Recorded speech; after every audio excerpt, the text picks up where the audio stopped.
Alrighty. It's about time, I would say.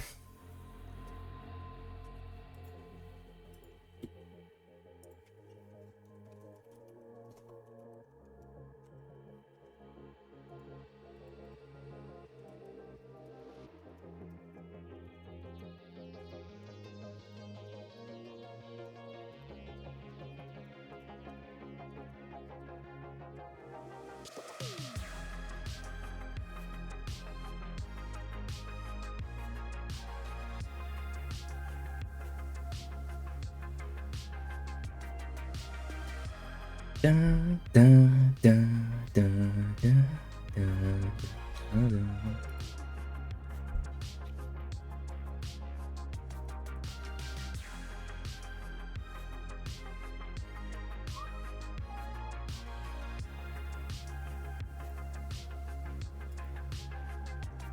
Dun, dun, dun, dun, dun.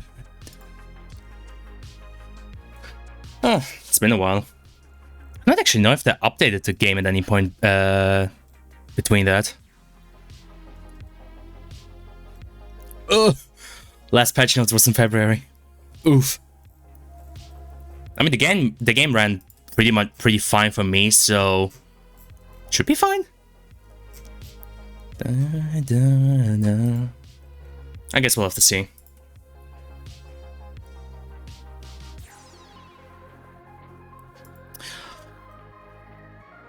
But yeah, just to prove that I am not indeed bullshitting, right here, Untouchable. Complete the game in impossible mode. Yeah, what could go wrong, right? I mean, maybe I'll die at one point and then, you know, fuck, challenge ended early. Damn it. Now who knows? That could happen.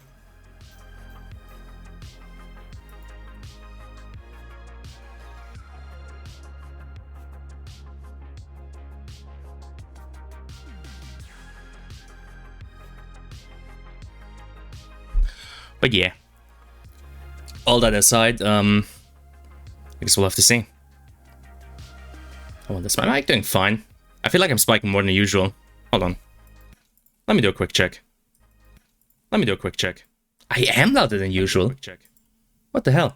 What's on the side, Mr. Zio? Me. I am the side, Zio. What the hell? Why is my mic so loud? Hold on.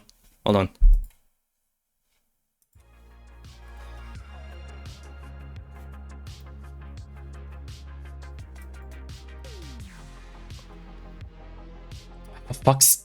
Can you fuck off? There we go.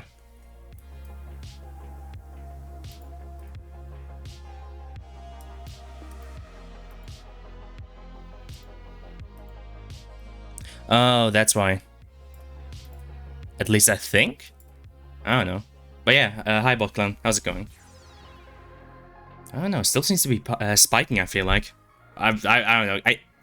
I'm not even that close to the mic. What the hell? Wait, did my filters get fucking yoinked? No? My filters are still there. What the fuck? Okay. That's bizarre. That is downright bizarre. That is downright bizarre.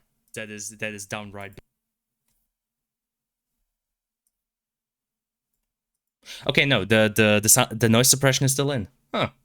Weird. That is a certified weird champ moment. That's some weird repeating. Oh, it's because of the. Oh, it's gone now. It's when I have the stream audio on.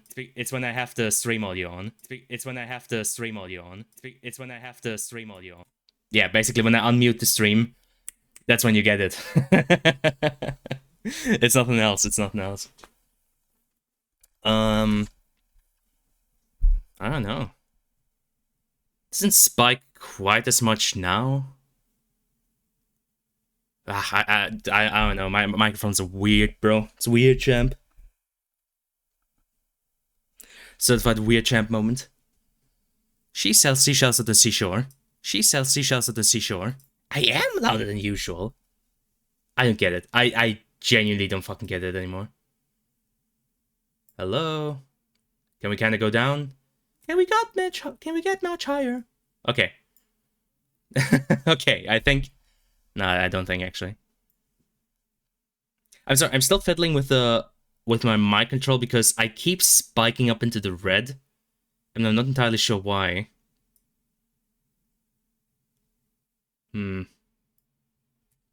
How's it now? How's it now? How's it now? Okay, I think we're better now. A bit better, at least. But yeah, no John so far. That's interesting. I'm sure he'll show up in due time. I mean... Oh, by the way, prepare for loud, please, because I'm gonna launch up Dead Space, and the game could very much be loud, especially with those, like, intro movies. So cover your ears!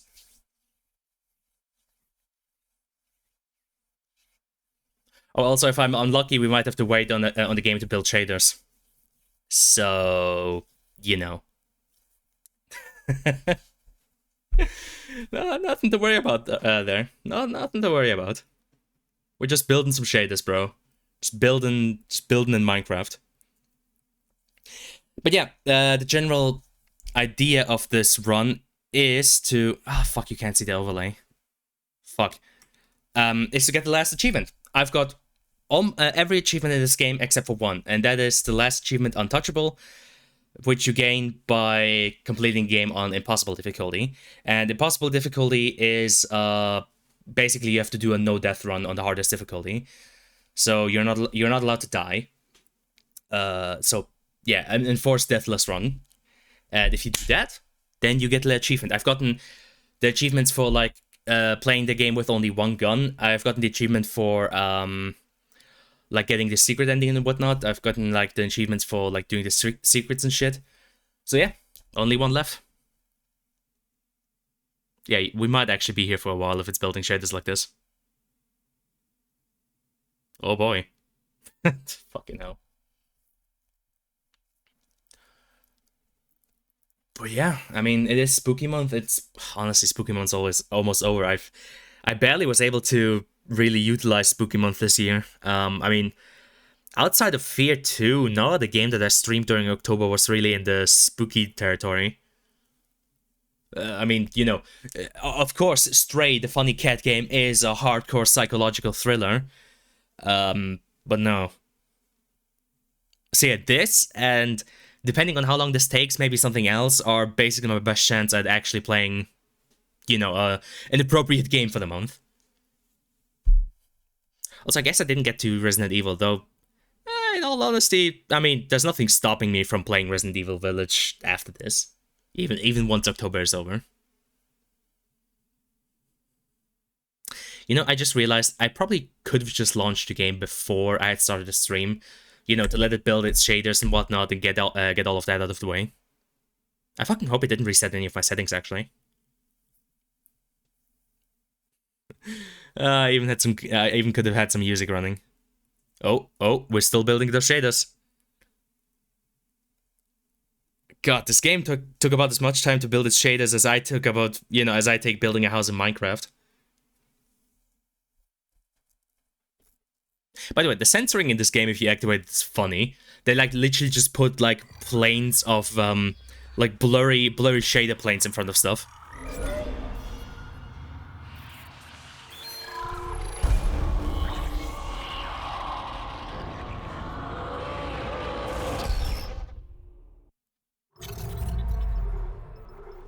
Alright, let me check. Are my settings all still fine?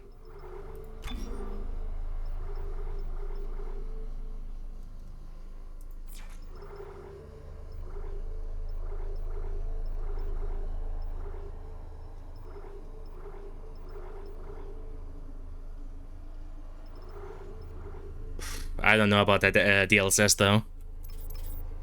I mean, the problem is the only other option in that regard is temporal aliasing, so honestly, I'm not sure what's better or worse. I guess for now I'll just leave it at DLSS. Let's see how that goes. But yeah, every other setting I think is the same as last time. Cool. I mean, it's a nice looking game, without a doubt. Might have to go ahead and put the main volume down to like 75 for now. I mean, like I said, I do have docking enabled, but you never know. But yeah, I think other than that, we are fine. By the way, just checking, I don't think I'm allowed to start Impossible Run with a New Game Plus, because that would be funny.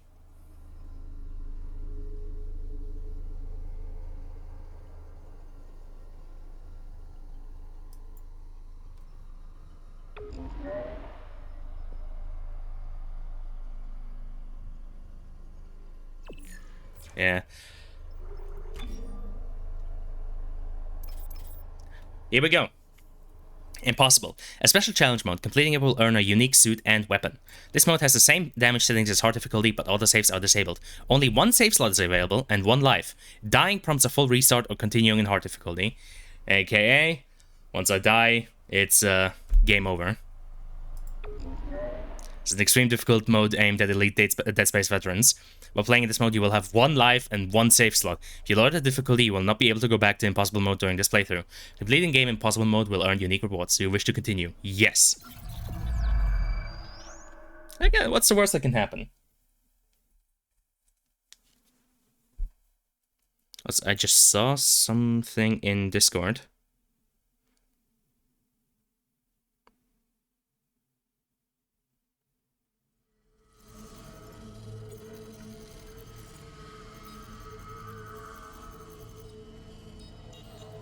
Oh, I see.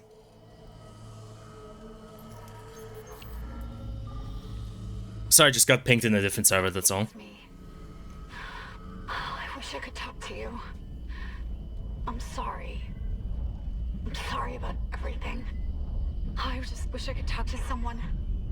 It's all falling apart here. Actually, the game might be too quiet. I can't believe what's happening.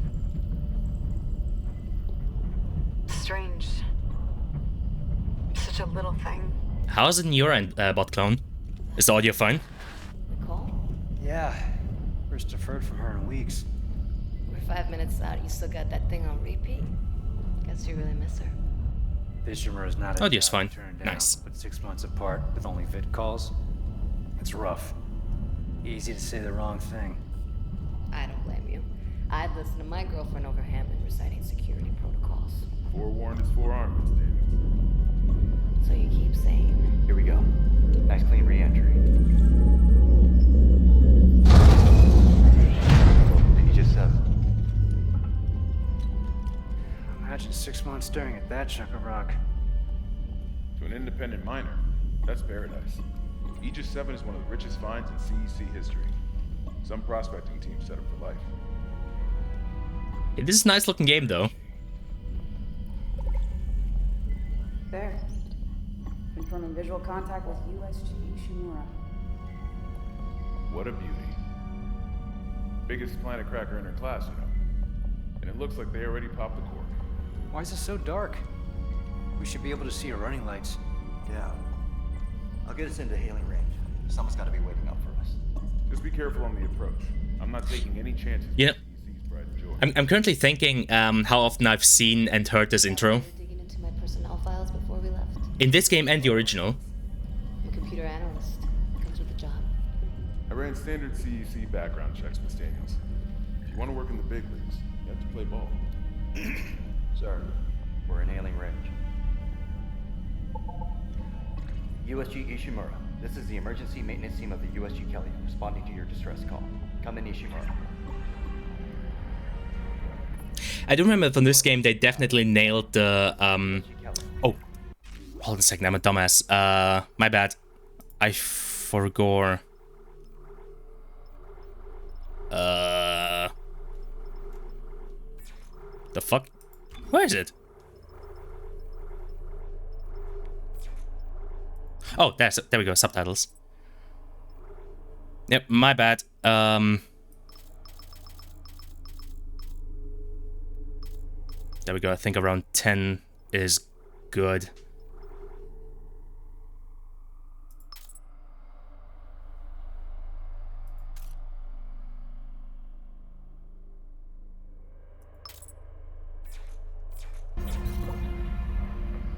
You ever hear of a full communications blackout on one of these things? Never. Come on. Someone pick up the damn phone. Oh, wait. I think the thing I can take out is, though, the...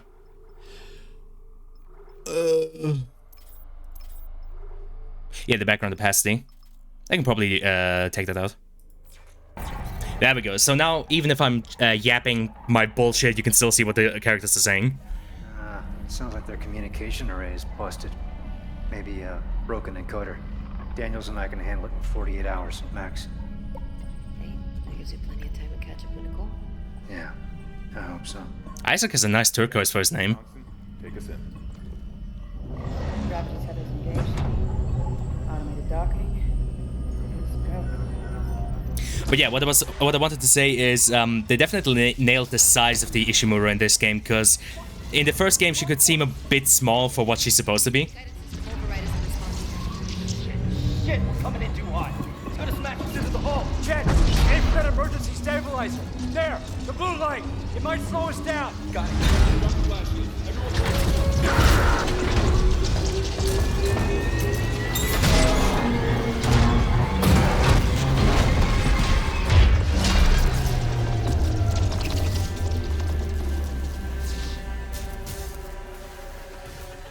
Everyone okay? I'm good.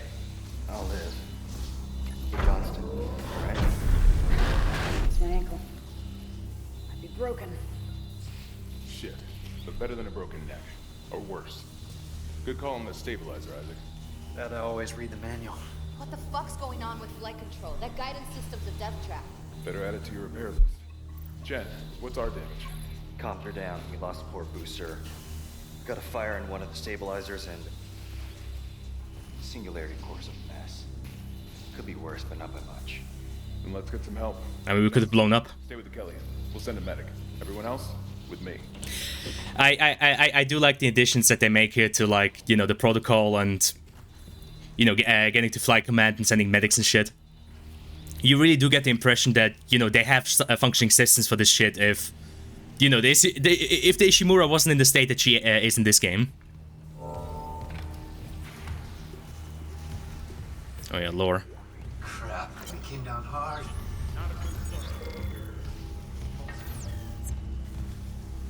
Standard procedure, Miss Daniels. We'll register them for flight. Hello? Where is everybody? Half the ship must have heard that landing. Be proud, Jen. You gotta see her one piece. Johnston might disagree. But you're offering to buy the first round. I wouldn't mind something to steady my nerves, especially on CEC stuff. You see anyone in flight control? No, nobody. I've seen some critiques that the characters in the remake are a bit too, like, professional and cool-headed. It's At least we didn't take out the sign. it's kind of hard to say. I mean, again, being cool under pressure is sort of a skill you have to have in a lot of fields. I mean, again, listen to, like, black box recordings of pilots of, like, airline cruises when something goes wrong. Like, there are, of course, situations where you hear them actually panicking, but in a lot of situations they remain calm, which, again, is a quality that you want with those sorts of professions, or astronauts for that matter. Cool under pressure. To the USG Ishimura. Rig synced. Collect kinesis and stasis modules from Acting Chief Engineer Jacob Temple. Location? Error. Employee not found. I can't read security. Same for the chief engineer. What is wrong with their comms?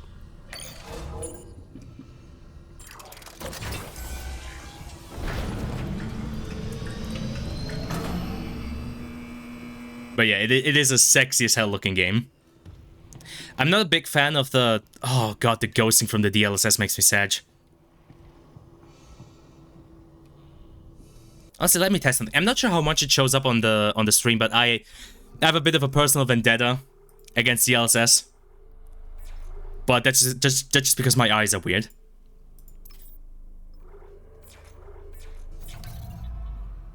Like, to me, Someone left in a hurry. even though, okay, let me put it this way. Like, DLSS is a magical tool for getting, like, stuff working on hardware that might be too weak to do it, No duty roster. and maintaining relatively good, like, you know, image quality. That security console's still working. Isaac, get a damage report. I'm done playing around. The problem with DLSS for me is I'm a big fan of image clarity. Like, for me, There's something on the floor here. Is that? Isaac, I need that damage report. like, for me, the not even necessarily sharper in images, but the clearer and, I guess, more distinguishable an image is, the better. I mean, you might have seen, I always turn off film grain because I fucking hate film grain. Like, it's literally one of the worst things you can add to a game. Shit. It's not just comms or the guidance system. Half the Ishimura's in the red. Engines, hull, the trams. You could do that kind of damage to a planet cracker. Okay, I got us some power. Ventilation's up. Power to the elevator should be next. Hazardous anomaly detected. Quarantine activated. Another malfunction? No. The quarantine systems are all fine. Oh, wait. Do you hear that? Yeah. Yeah, I hear it. Hammond? Take it easy. Daniel, shit those elevators. There's something in here with us. Up there! Oh, God! Daniel, get the doors open! Get out of there!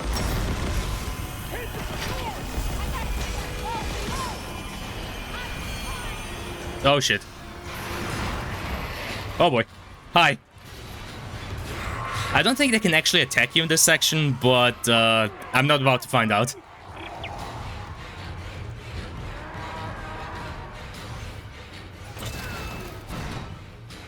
Actually, the game might actually be a bit too quiet. Hold on. Let me put it up to 80.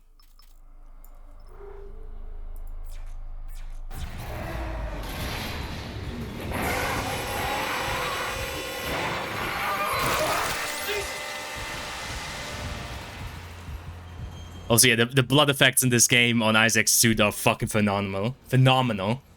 Like, honestly, the only thing that makes me kind of sad is that they disappear relatively quickly, but on the other hand, if they didn't, I mean, you probably would be covered in blood from head to toe for the entire goddamn game. Which, I mean, realistically speaking, yeah, Isaac would be.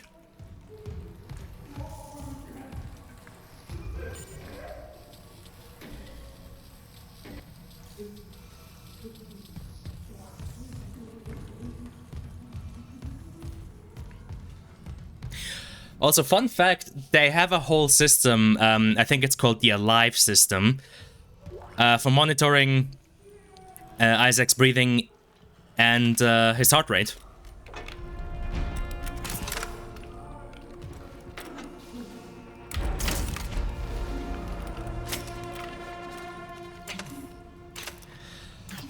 And the coolest thing is, the devs actually made it so that it corresponds to somebody of Isaac's age and general build.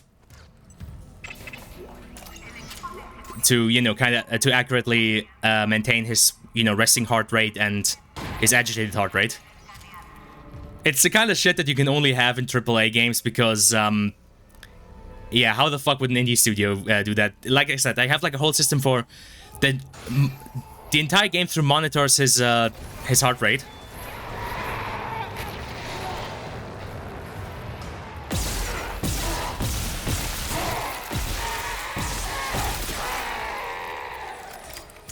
Damn, bro. And, you know, it's not just binary like in the first game where you have, like, resting heart rate and then quick heart rate. Like, it actually fluctuates in between those gradually. It's a pretty cool system for how relatively subtle of an effect it is in the game.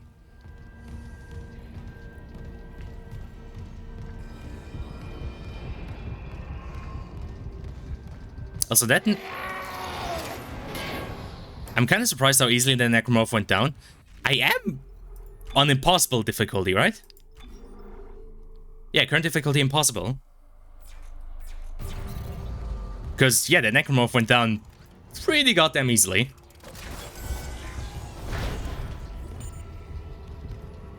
Security request retrieved. It didn't die. We shot that fucker right between the eyes and it didn't die. Smith had to shoot its fucking arms and legs off. For God's sake, send help!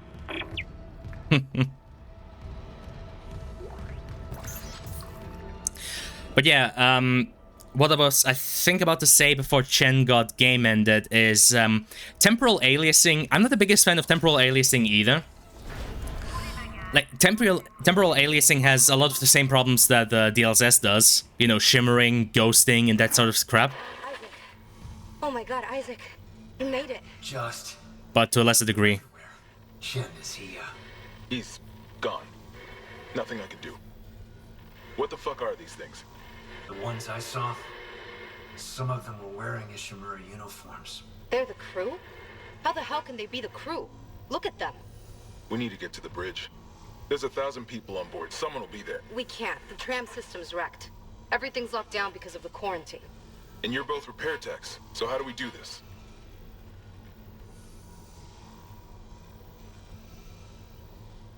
There's a broken tram car blocking the tunnel. It's gridlocked the system, and the data board's burned out. I can't lift the lockdown or call the tram until we get a spare from the maintenance bay. But it's all on Isaac's side of the quarantine. I'll handle it. Just make sure there's power to the repair systems. And Isaac? Yeah? I'm sure Nicole's okay. She's a doctor, right? She'll do the smart thing. Yeah. Yeah, she always does. Find somewhere safe. I'll be back soon.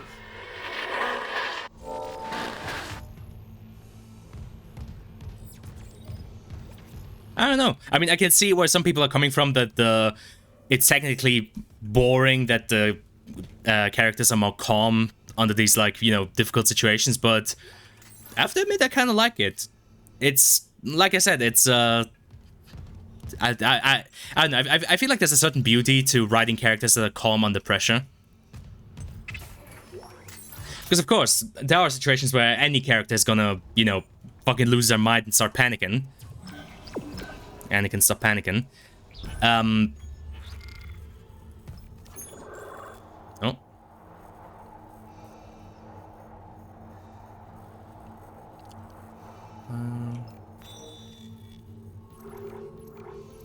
Yeah, it doesn't really matter, I think, in which order I do them.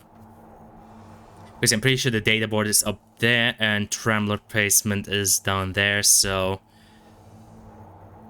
Yeah, either way, it's gonna come to the same.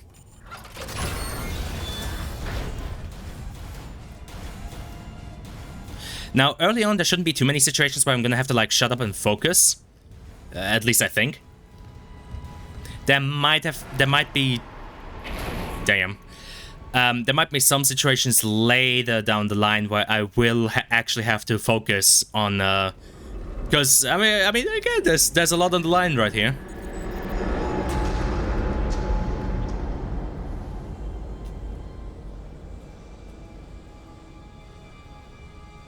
The one thing I can agree on that, you know, for people that criticize this remake is, yeah, Isaac's level 0 design, like Isaac's helmet design for, you know, level 0, or, no, it is level 1, isn't it? But yeah, the helmet design on your first suit, it is a bit of a downgrade from, like, the original. Though I guess with the original, it was sort of weird, it was, like, such an intricate thing for, even though the rest of the suit is basically just, you know, slightly padded pajamas. So I guess this design is, technically speaking, more in line with how the rest of the suit looks. And more importantly, it also kind of feeds into basically keeping it the same helmet with just more, like, added stuff on top of it. But... maybe. But yeah, I do have to admit, I do kind of miss the old helmet.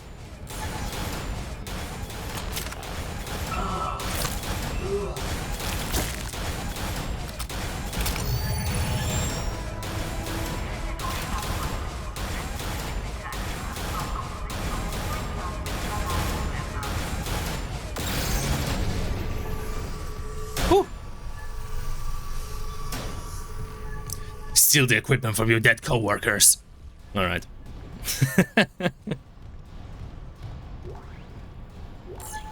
Yeah, Donald, definitely gonna have to, like... whoopsie daisy.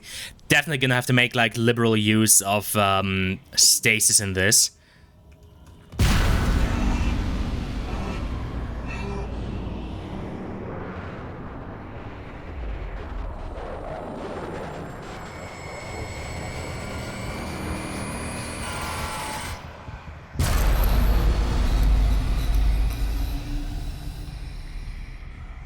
Also, I mentioned it in my first playthrough, but it is very cool just how much, like, piping and sort of surface detail they added to the Ishimura. Like, it really feels like, basically just a fucking flying factory at this point.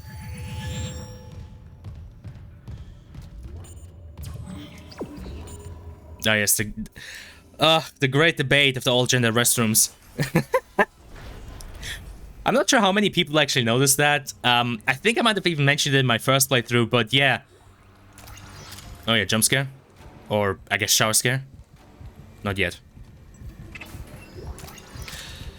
But yeah, the unisex bathrooms actually caused a fucking shitstorm in the Steam discussions. Because, I mean, again, the big capital G gamers on Steam, if there's one thing they're good at, it's whining about nonsense bullshit.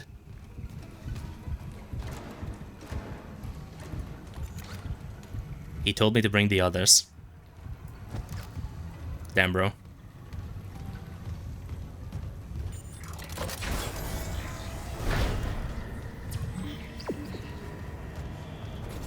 The funny thing is, I mean, there is an argument to be made that all-gender bathrooms on a ship like this would make sense because, I mean, room and space is prime real estate in a place like this. Doesn't even slow them down. Okay. The only way is hacking them apart. Those arms, their legs. Does that even kill them? Or do they just stop moving? Good question.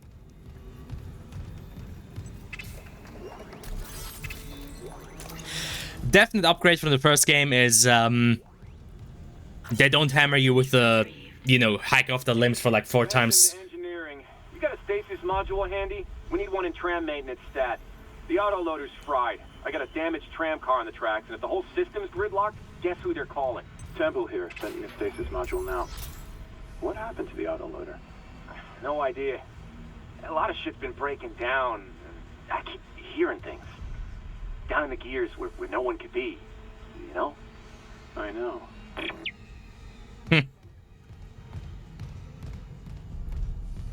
Also, the addition they made to Temple, kind of like actually building him up as more of a character and kind of going into, you know, what he and others did during the, I guess, final hours of the Ishimura before the Kellion came in. It's hard to say what exactly the timeline is for a lot of survivors before Isaac arrives, because you could make the argument that a lot of them potentially died minutes, an hour or minutes before Isaac arrives.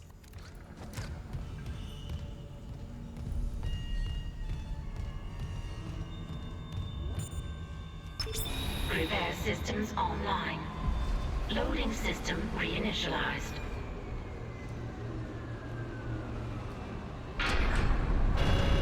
Warning. Autoloader malfunction. Please contact a repair technician.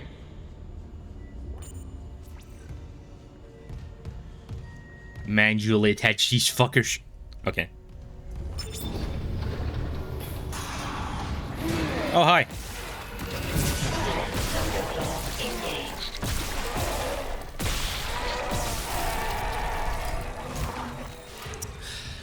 Perhaps one quick fun fact about the Necromorphs is, of course, going for the legs does make sense because you slow them down. But funnily enough, if you have, like, in this case, unlimited supply of stasis, it makes more sense to go for their arms, because guess what? If you hack off both their legs, they can still crawl at you and try and kill you. If you hack off all of their arms, then they insta-die, because at that point they can't damage you.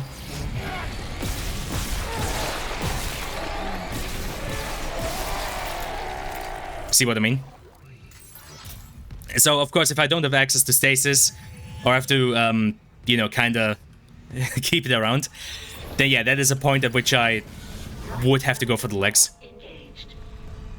Does the weapon not have a horizontal shooting mode? Oh yeah, it does, it does. Funnily enough, I'm actually more in favor of this mode. Like, I don't know, like, of course, if I go for the legs, I'll go like this, but otherwise for the arms, I like keeping it like this. Zip, zip, zip, zip. Plus, I don't know, I feel like the plasma cutter just looks goofy like this. Oh, hi.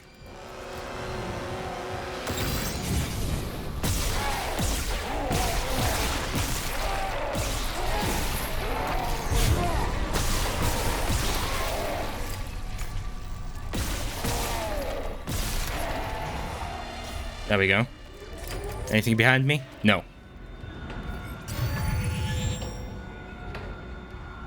Yeah, the vertical just makes more sense, I think, even if you didn't have the heck of limbs. True. Plus, it looks just better, because, I don't know, to me, the plasma cutter and its horizontal thing just looks goofy to me. Oh, hi. Replacement complete.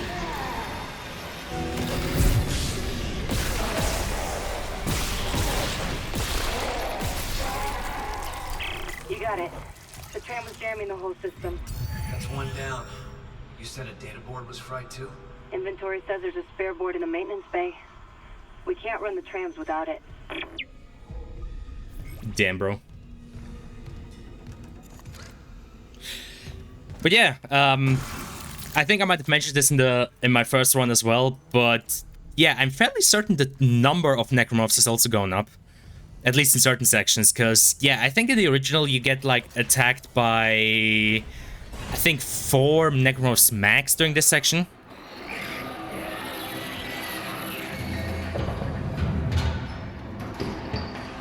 Yeah, I'm sure that was nothing. And yeah, I think that was at least... What was it, like 6? I don't know. It's easy to lose count, to be honest.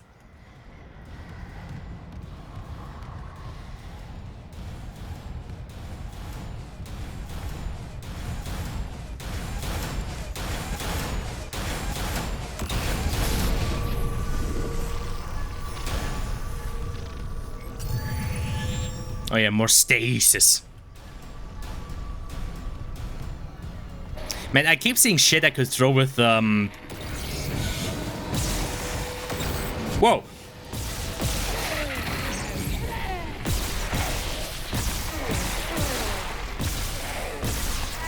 Jesus, I was about to say. Why does stasis not work?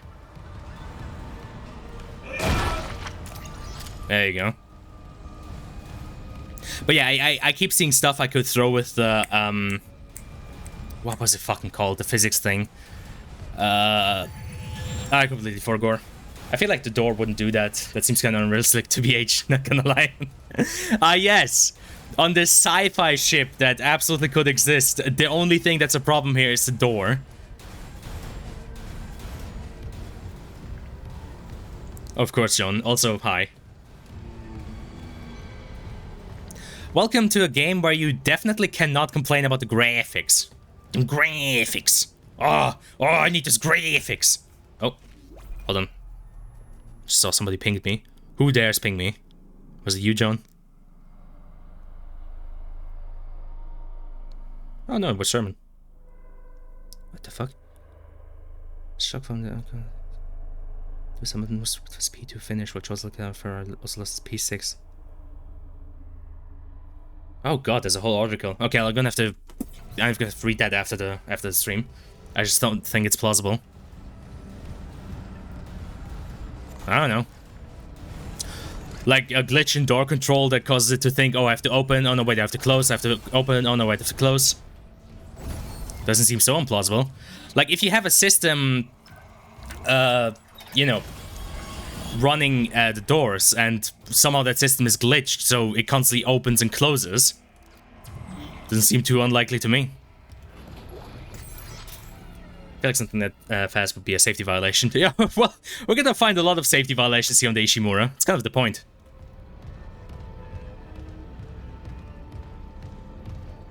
Close fast and normal, though. I feel like the doors close fairly... Well, I guess those ones do close a bit faster.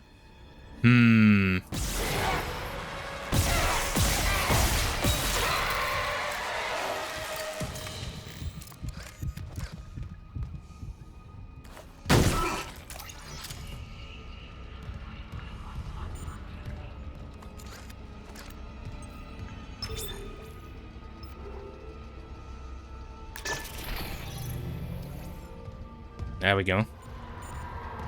Oh boy, somebody just got pissed off.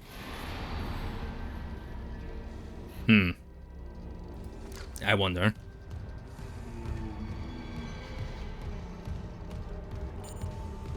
I think one fairly clear downgrade in the remake, though, is are the death scenes on Isaac and the gore on his body as well.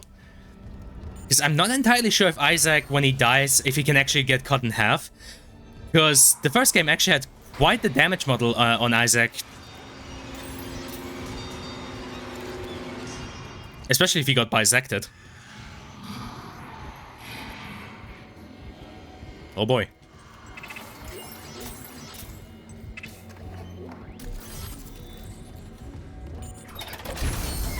Why would we even be able to move that fast? You know why? You know why? I got you. I fucking got you. I got you. Lockdowns. Like, let's say there's a hull breach, and you know there's air escaping. Guess what the door needs to do? It needs to close down fast. Huh? Huh?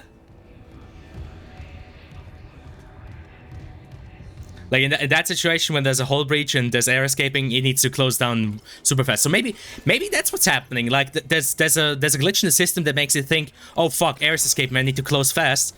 And then it realizes, oh no, there's no air escape, and opens again, and then it just repeats on that. I feel like that could be plausible. What would it open fast? Does it open fast actually? I know it opens. I know it closes fast. Did it also open fast? To be fair, okay, to be fair, I didn't spend too much time analyzing, like, the intricacies of the door. Look at them graphics. Them graphics. Okay, W.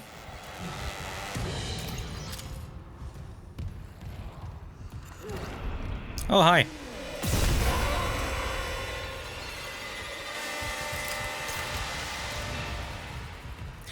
Yeah, the explosive canister placement in this is a bit fairer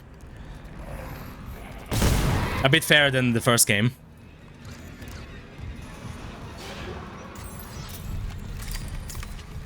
Another guy came in. Well, might as well conserve ammo, I guess. Yeah, there you are. Yeah, I see you, I see you. You know, I'm actually shocked I was able to hit that, because... yeah, this ain't VR, so judging distance like that, or I guess depth, not always easy. Man, I haven't played VR in ages. I should probably do that again. You know what else is funny? It's kind of weird to me that they never made... well, I guess Dead Space kind of died before VR really became a standard thing, but it's still weird to me that we never got like a Dead Space VR thing. Like, you'd feel like it would be perfect for that.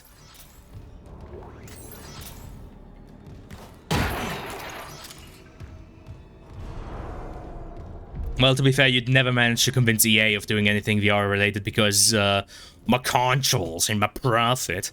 Because, of course, VR is way too niche. Unless your name is Valve and you have, like, brain damage.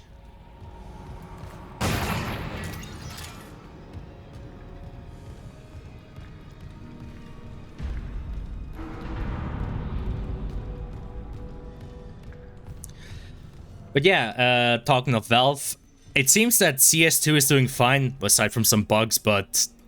whoa. Feels like I got stuck on something. That's a fun... yeah, I mean,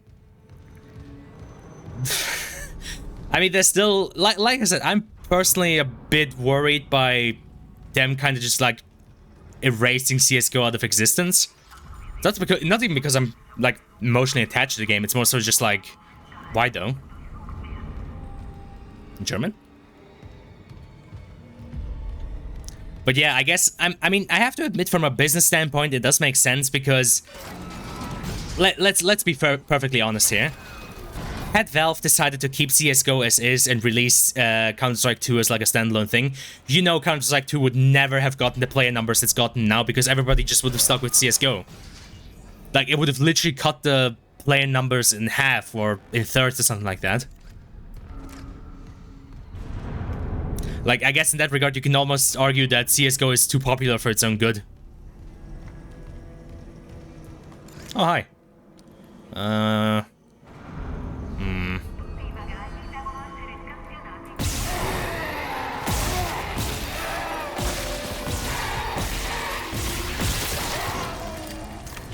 Only one shot missed. Nice. It's really funny how much pro people hate CS2. Because it's all like 3 milliseconds difference that are literally impossible to notice. Well, to be fair, one thing I did hear is that the sub-tick thing that they have going, even though it's pretty fucking impressive technology, it still seems to be a bit wonky, and that is causing some problems with latency and like responses from the server to what you're doing. So I can understand people kind of being angry with that, because yeah, lags and latency issues are not something you want in your Counter-Strikes. No, sub-tick works perfectly fine. Are you sure? From what I've heard, a lot of people have problems with that.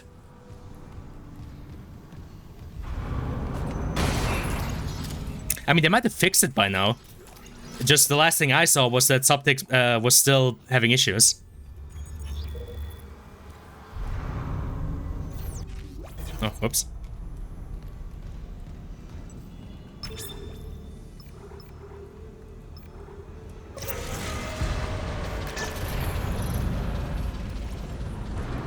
Yeah, who needs lighting anyway, am I right?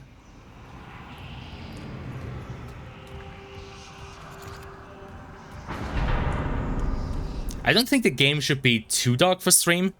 You guys tell me. I don't want another repeat of what happened during RE4.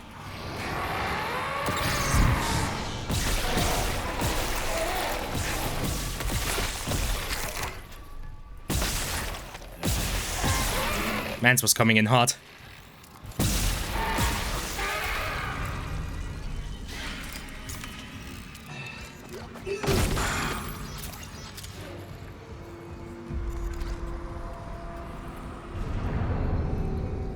I feel like I hear somebody walking. Not Isaac, I mean somebody else. Oh. Sometimes, even though the actual event is perfectly timed, the stuff only actually shows up in the server tick. Like firing at the exact moment you click, it will start the position and timing and stuff. And when the next server tick happens, whatever was there when you clicked gets shot.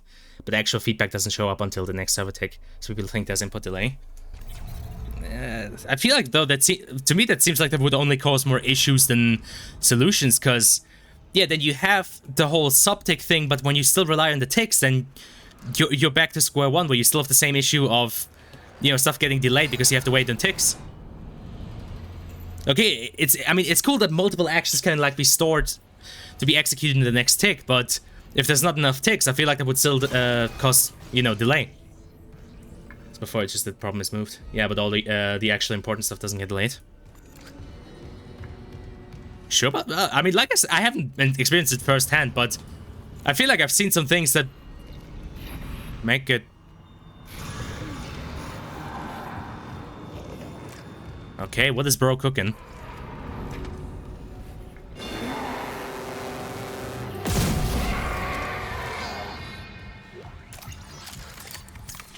But yeah, I feel like I've seen some stuff that indicates that even shooting can sometimes be delayed.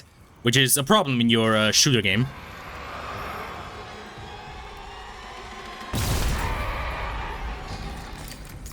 Mans was taking his time.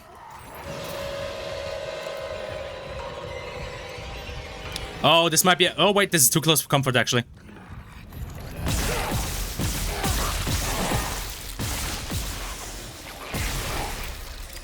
I was calling it fucking close there. Or cutting it close, I don't know.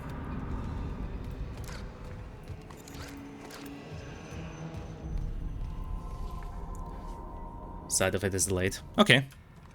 I guess I'll take your word for it.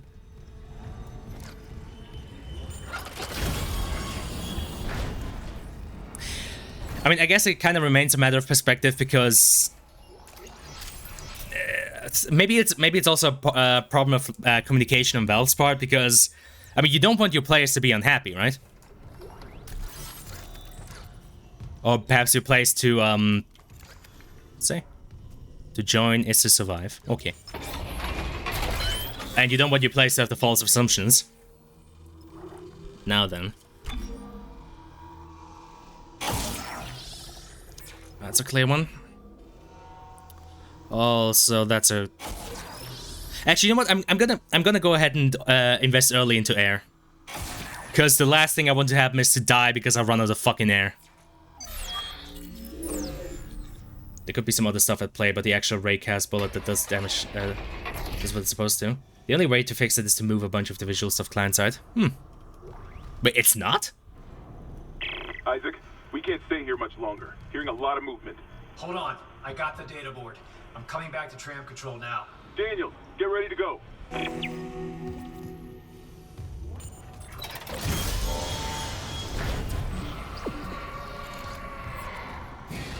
Oh, hi.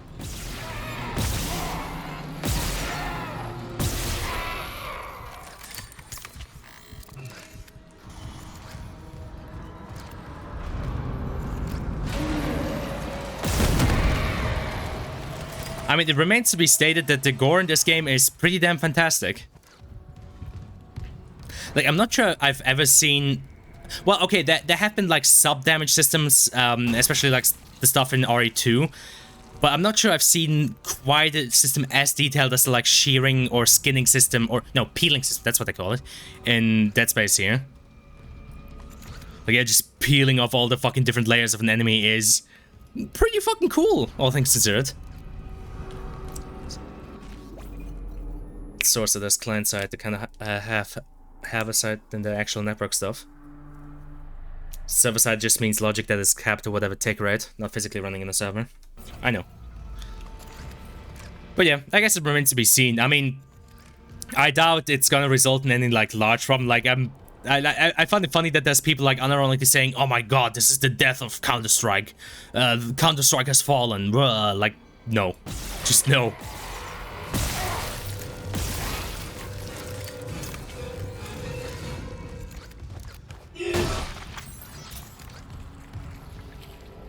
Like I said, the biggest point of contention I would offer to CS2 is more so from like a game, you know, preservative or game preservation perspective. It's to be expected because everyone always hates every new thing, but it still annoys me. Well, it annoys you personally because you know you like the taste of that Valve cock. But yeah, it is true. It's almost like mandatory for everybody to be like, oh my god, this is the worst thing ever. Franchise so-and-so is dead. It feels like everybody's first reaction is always just, oh my god, it's Jover. Nah, that annoys me with every game, not just Valve.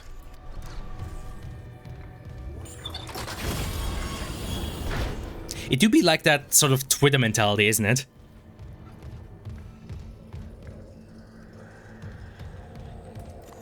How am I looking ammo-wise? I haven't actually checked one so far. Wow, I'm looking Gucci. Nice. Data board reinstalled. System restart complete. Poggers. Maintenance complete. Calling tram. It's clear.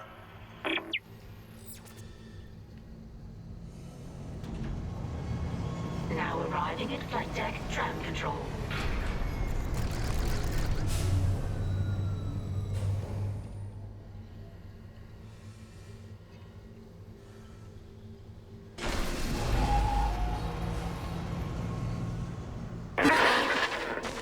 We're on board. Something hit the roof, but it seems operational.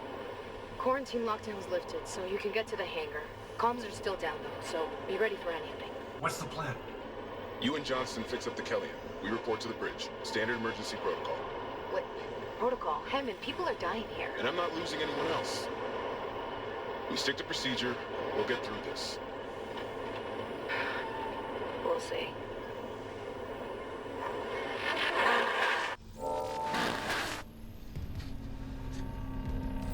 Again, I sort of like the characterization, like, you know, staying professional and sticking to procedure even in times of crisis. But used to 10 years ago when a bad game was actually bad and people like Crowcat used to get a bunch of views making fun of them. So now they want to do the same thing for any game, even though games aren't bad in the same ways now. I mean, yeah, I guess games can still be bad, but yeah, they are often bad in different ways. I think that's fair to say.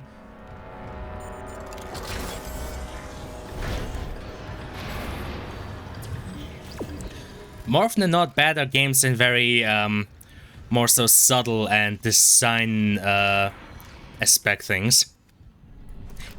The predatory nature of modern gaming is a sight to behold. Oh, that guy's still here.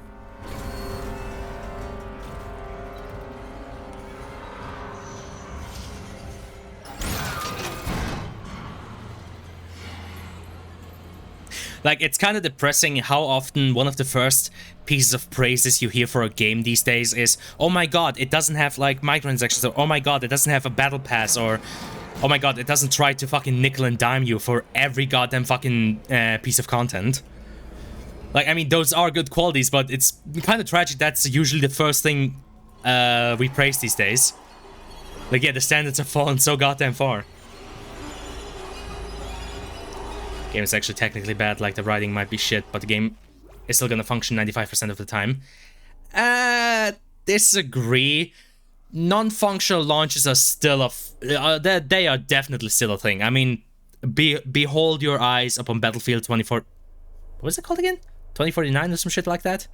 Like, bad launches are still a thing, or fucking Callisto Protocol when it just came out.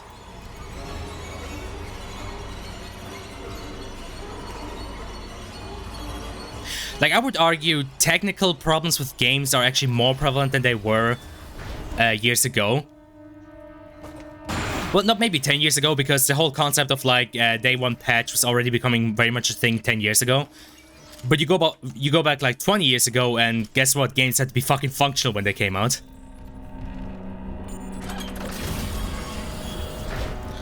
Also, I would not argue that every fucking new release definitely looks good. I mean, again, beholden things like Forspoken.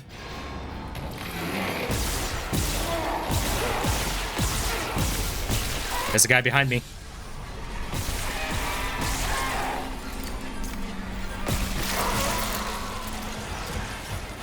Thank you, headphones.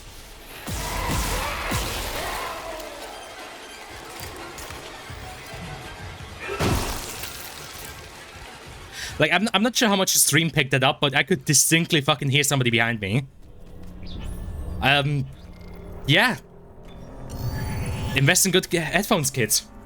I don't know about 2049, but I know 2077 on release didn't have all that many issues for any given player.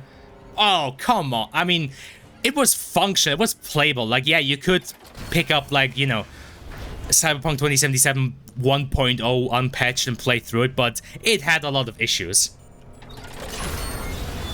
Isaac, we made it to the bridge. There's no survivors. Daniels is trying to get into the command computer.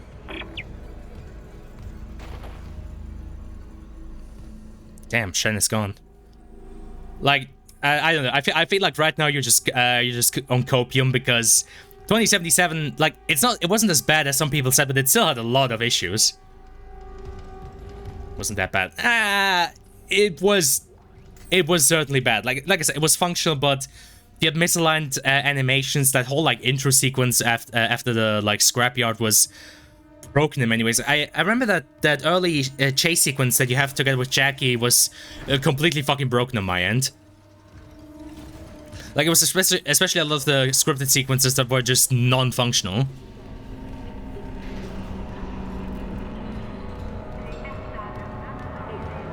So honestly, I don't know where you're getting this from, that, like, newer games are always, like, technically functional. I would argue they're less technically functional in a lot of cases. Just because they're also getting more complicated. Just a few visual bugs before day one patch, so I don't know. My guy, may I introduce you to the concept of just because it didn't happen to you doesn't mean it didn't happen to other people. It happened to a lot of people.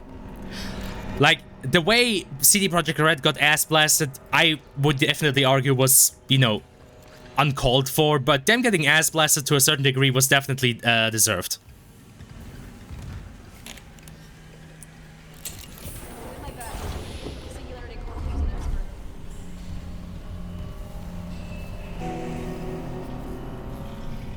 have you got on you?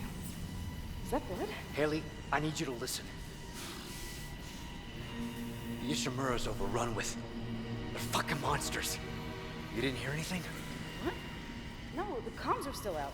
Isaac... We need the Killian fixed now. Got a damage report? Yeah, it's there.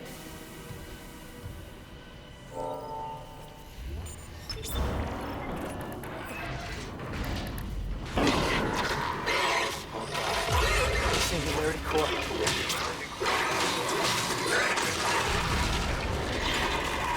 Go!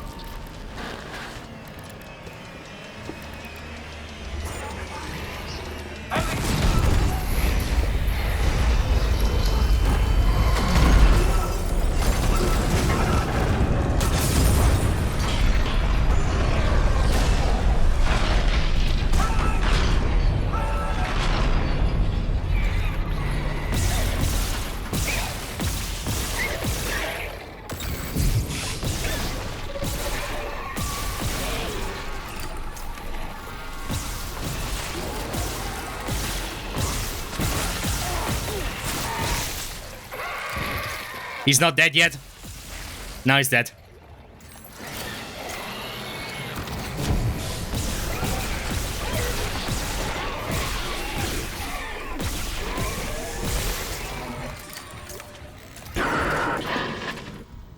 Isaac, what's happening down there? Johnson's gone. The Kellion 2. The Singularity Core overloaded. No! Kellion was our only way home. We're trapped. No! I'm not losing two good people for nothing. What about the command computer? It's a brick. All the primary systems are locked down with the captain's codes. So we find Captain Mathius, track his rig. Okay.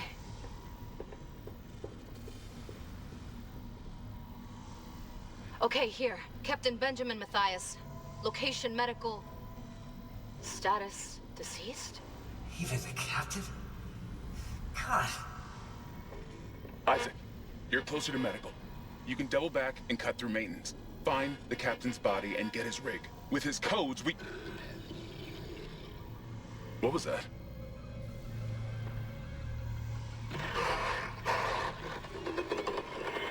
Chen?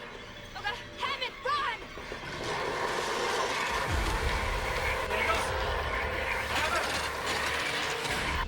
Shit. Been paying attention to releases until recently, so I don't know how it was before, but I have a sneaky suspicion that it's been the same. Thousands of games come out every year, and we only remember the few good ones. I mean, non-functional games have always been, like, they've always been a thing, without a doubt. But the standard for functionality has definitely gone down. Like, back, let's say, you know, let's go back to the 90s. You couldn't release... I mean, you could try and release something that didn't function, but you didn't have the pipeline for fixing it. So let's say, you know, you release Half-Life, but oh shit, there's a game-breaking bug in there. Guess what? You can't just fucking send in a patch, because internet is dog shit, and if that patch is even just a few megabytes large, for a lot of people that might be too much to download. So the standard and requirement for functionality was different. Same with when physical media was the main thing. If you had to ship a game on disk, and what you had in disk wasn't functional, then it was a huge logistical effort, you know, recalling those disks or sending out fixed versions. Like, you certainly had situations where, you know, like 1.2 or 1.3 versions of games were released, even if they were in discs. But that was usually tied to like a regional release, or maybe or it was a game that was big enough to actually warrant something like that. For a lot of people, if you wanted to release a game, you had to release it in a functional state, because you only had that one shot.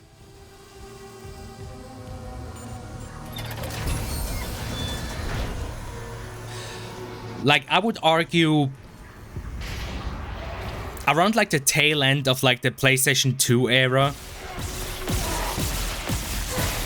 up to like stuff where you got to you know, stuff like the PS3 and the Xbox 360, that was around the time where you could genuinely start releasing non-functioning games and then patch them. It wasn't that prevalent back then either, but that was around the time where you could, technically speaking, do it. You could logistically do it in such a way that you had a game that barely functioned and you would just fix it in day 1 or day 2. I would argue, from my own memories, fixing games day 1 became standard or regular around the 2010s. Like, around the later 2010s, it became more and more just like standard practice for games. It basically just became the gaming equivalent of we'll fix it in post. Like, the same way CGI studios get fucking abused to, you know, just make like CGI that would take fucking months in a few weeks. Now you have devs being abused because, oh my god, we need to hit the deadline, and oh, don't worry, even if it doesn't function, we can just, you know, get the day 1 patch out.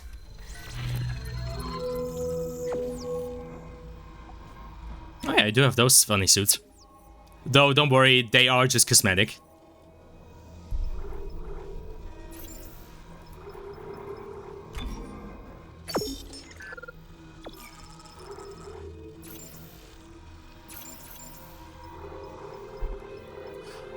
Well, the level 2 suit is basically necessary at this point. I need to get those important upgrades early. Yeah. That's not how AAA studios are. They've got the timeline down to a science.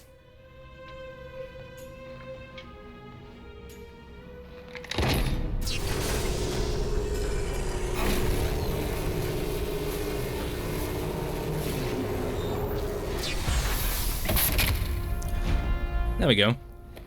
But yeah, something I mentioned earlier, like, my suspicion about the changed level 1 helmet design is basically because now, like, you can still see the level 1 suit under there, so my suspicion is it's always the same helmet, just like similar to Isaac's suit, more stuff gets added onto it. I'm looking good ammo-wise, though, at least. Like, if you look closely at the back side and the front side, you can tell it's still the same helmet he was wearing earlier. Now he just has some, like, face shields. So my suspicion is that's why they changed the designs for, like, stuff like the level 1, level 4, and level 5 helmets. So they can keep this visual aesthetic of it basically being the same helmet with just more stuff on it. Which I guess you could argue does make more sense. Deadline for HL2 RTX was end of the year before they remember they aren't dealing with an actual studio, lol. Fucking hell.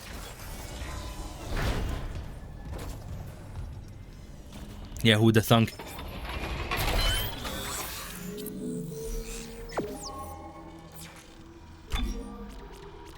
I do find it funny how they basically just spoiled the look of the level 5 suit in the upgrade station.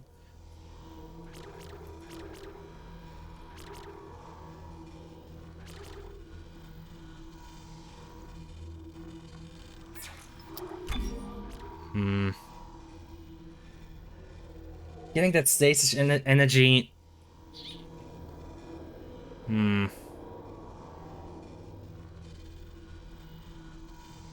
Might not be such a bad idea to get that early, because it is basically my lifeline.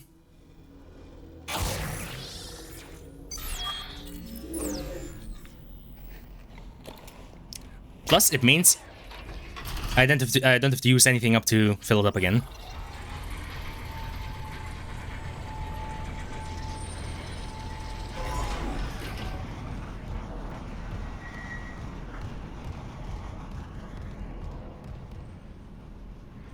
Damn, bro, he fell off.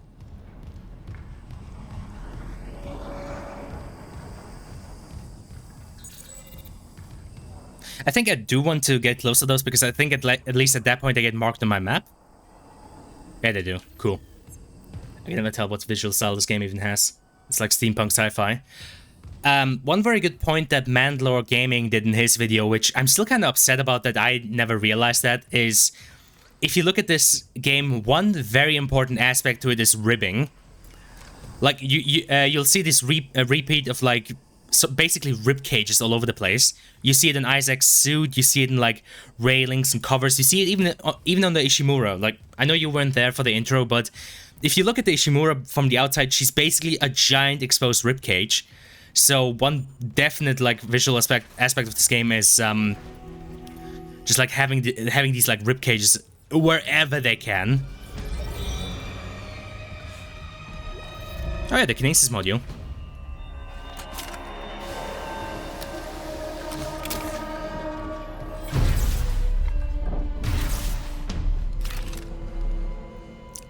Other than that, I would argue one very much other, like, aspect of this game's design is just, like, very much industrial design. Very grimy, very heavy, very, like, you know, everything's supposed to look like... Damn, bro. Everything's supposed to look like, you know, it would belong, like, in a giant fucking factory. And I mean, the Ishimura itself is a giant fucking flying factory.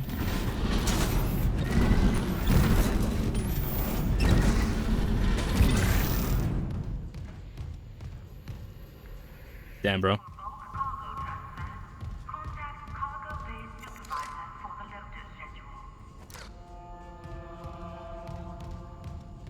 Bro, thank you, Bioshock. When did Bioshock come out again? The first one?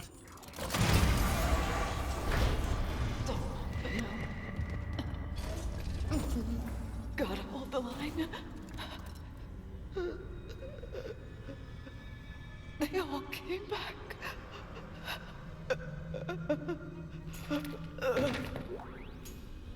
Like, yeah, I mean, she was minutes away from dying before Isaac showed up.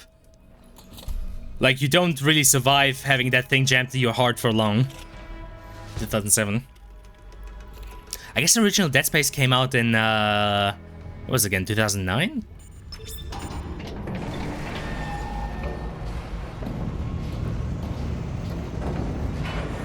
Lifting station lockdown.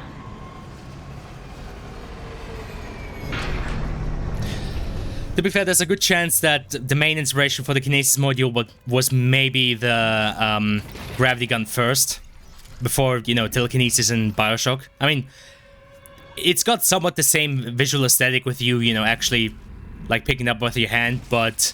I mean, like, the telekinesis module in Bioshock was mainly optional. Wait, did I say telekinesis module? No, the telekinesis, plasmid. There we go. It's not a module. Jack is... He's many things, but he's not modular. He's not a gaming PC.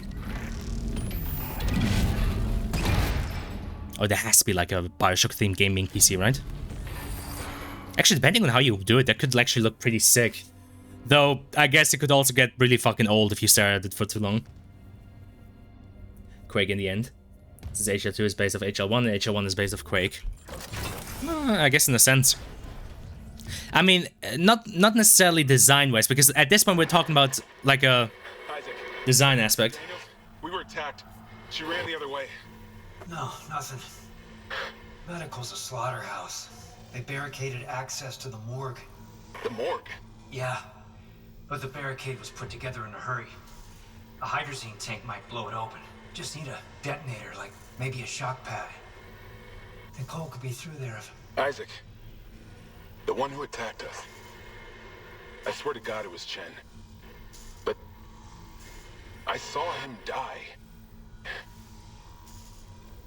If they barricaded the morgue, maybe it was to keep something in.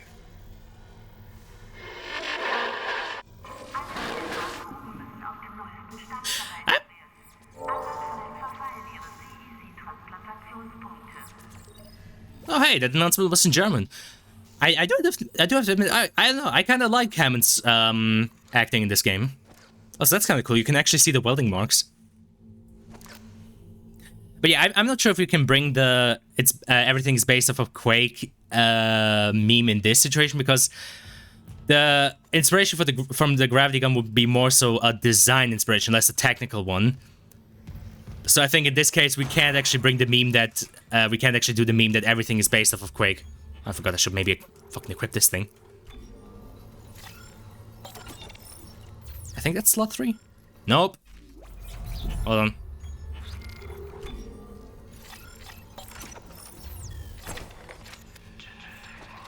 There we go. Level 2 security clearance required. Connecting to chat. What the fuck? It just got disconnected from chat for a second. Doom clone, but with camera moved back a bit.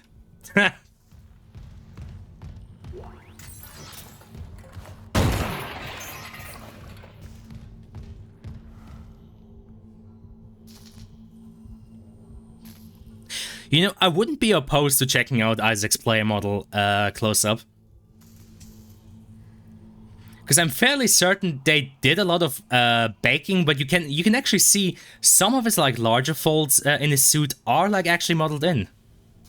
Plus the weight painting on those must be pretty good to not clip completely out of place. I wouldn't be opposed to taking a closer look at it, because it could very possibly be the highest poly model in this entire game, or at least among the highest. Wouldn't you know? I don't know in the game, I can't rip it, lol.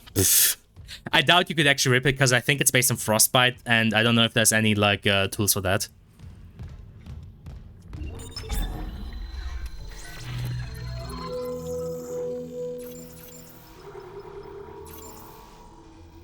Maybe 100% can. Lamo, okay.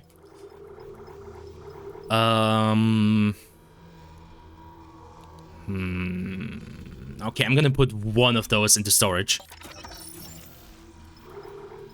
Hey, all my extra suits. Oh, you can visually downgrade as well. That's pretty cool.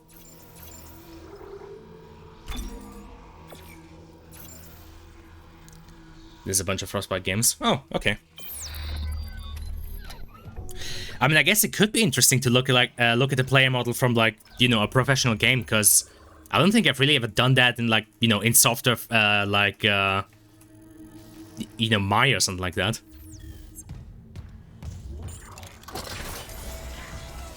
Kind of just seeing how they do some things.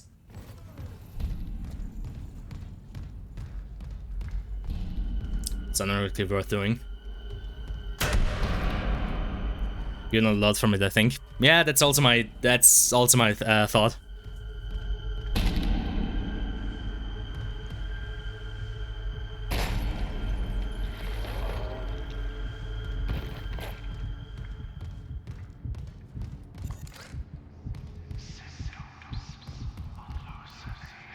He actually got down all the way to the skull. I suspect you might die before you reach your skull, but yeah, that's dedication. Oh no, John, what AAA games do you own?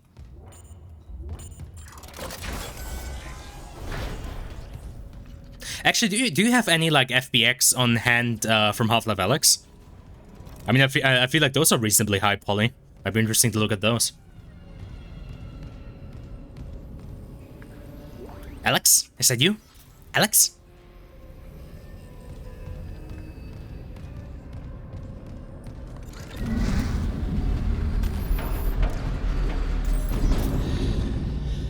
Petition to add Russell to Novus Natura. I mean, we already have a little drone, so yeah, we can do the funny gag.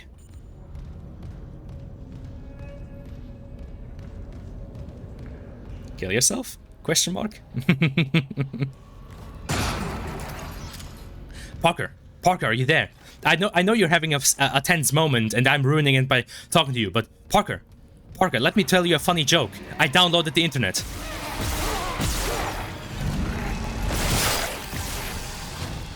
I forgot the fan blades. Yeah, funny thing. Each time one of these assholes pops out, they drop one of those fan blades there, and as you can see, yeah, pretty easy hacking tool. Oh, cool, I can say that without getting banned. What, KYS?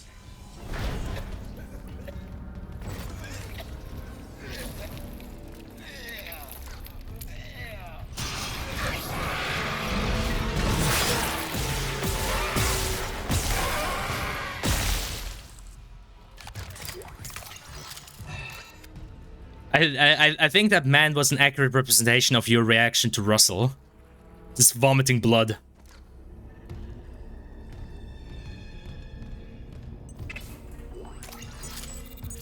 Also, John, I don't think the auto mod can ban you.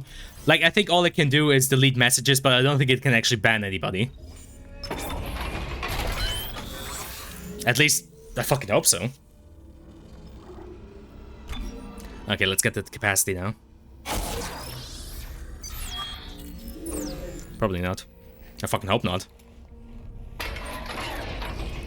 I do know stuff like night mod can I know it can give people like timeouts if they're like spamming shit, but I think even that you have to like set in the rules. Honestly, now that I'm thinking about it, might make sense to check what my night mod settings are, or Nightbot I think it's called.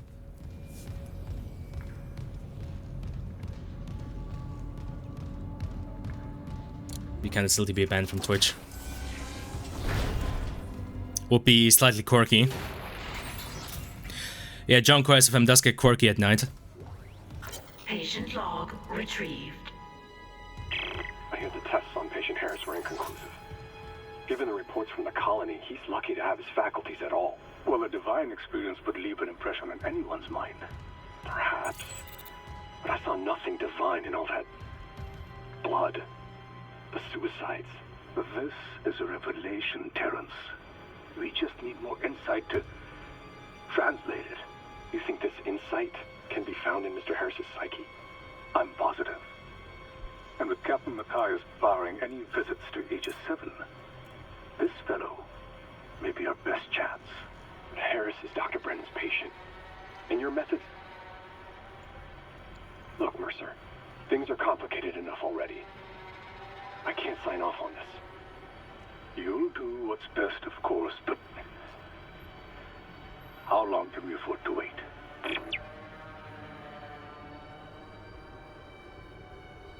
Oh, by the way, I just discreetly opened my boomer juice without making a fuss about it.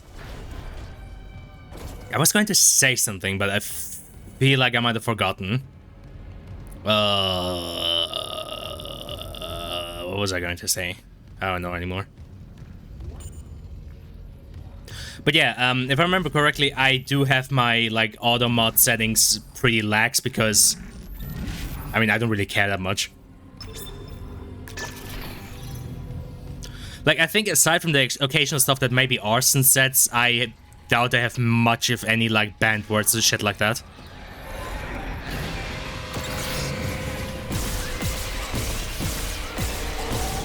Yeah, wanna know something funny? I think I told this fucking fun fact every goddamn time this section in the original and the remake, but yeah. If they're on the wall, if those, like, I think they're called lurkers. If a lurker is on the wall and you shoot its arms, it dies immediately because they need their arms to hold on, and there was never anything programmed for them losing their grip, so they can just die. He do just kind of fell off. What are you doing back there? Huh? What you hiding for back there, huh? Think I can't see you? Bitch?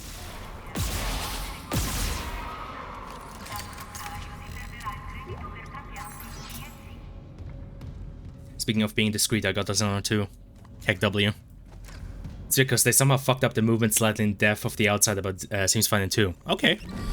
Well, I couldn't help you with that because I never played Death of the Outsider, so I don't know.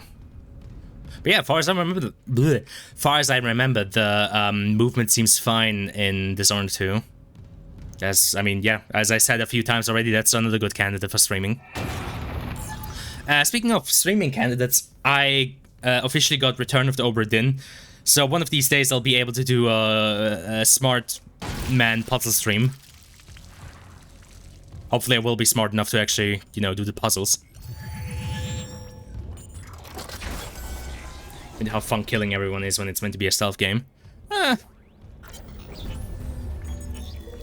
the end of the day, I mean, yeah, Dishonored definitely leans more into stealth, but I mean, there's an argument to be made that Dishonored games are also kind of,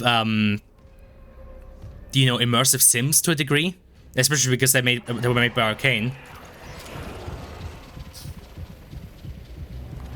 So I feel like the games also sort of invite exploration of that sort of stuff. I mean, aside from the chaos system, but I mean, it's just the environment and the endings, so at the end of the day, as a player, you can still kind of fuck around. Same with the first one, yeah.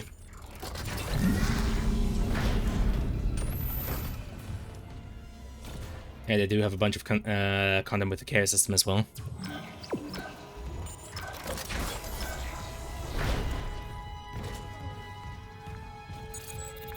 But yeah, I guess saying it like that, it does make sense. There is an argument to be made that, in that sense, Dishonored 1 and 2 are still stealth games, but they're also very, very close to being immersive sims, basically. With how much you can interact with the environment and stuff. Entering vacuum. Entering zero gravity. I mean, the first game's physics and zero gravity still hold up to me to this day. Like, I'm not sure what physics engine the first game used, but the zero-G stuff, like how it moves around and whatnot, still to this day seems phenomenal to me. In the first game, I mean in this game, it undoubtedly is also pretty cool, especially with the amount of, like, physics material just moving around as well. But yeah, that's what I meant earlier, like, the sheer size and scale of the Ishimura kind of gets, it kind of gets translated better in this version of the game. Because in the first game, it could be kind of hard to really have a point of reference for where exactly on the Ishimura you are and how big the Ishimura is supposed to be.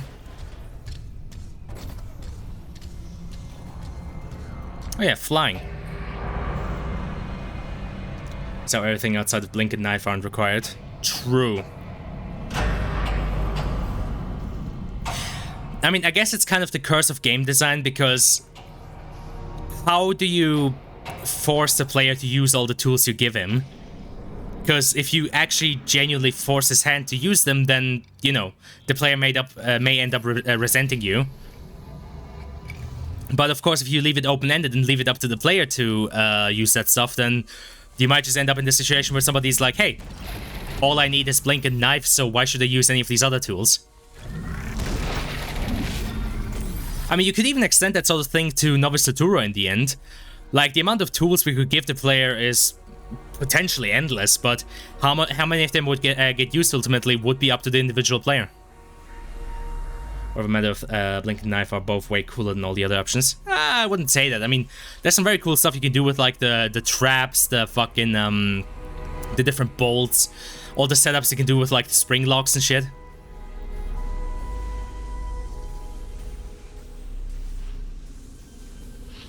I think it's more a point that knife and blink and knife are just the most efficient solutions. Because again, all you need to do is just whoop, go there, stab him, go away again. Especially if you have them upgraded.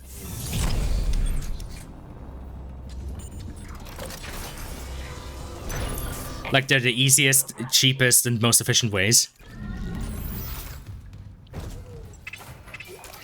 Which, again, in a sense, they have to be, because blink and the knife are the only tools that the player is guaranteed to have.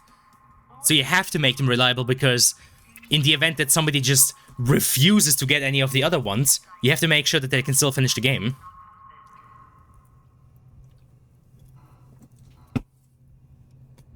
I say it's kind of the curse of game design in the end. Still holding this position. What's happening there? Did you find Nicole? No sign of her yet. But I found some hydrazine that should work on the barricade. I just need to find a shock pad. Okay.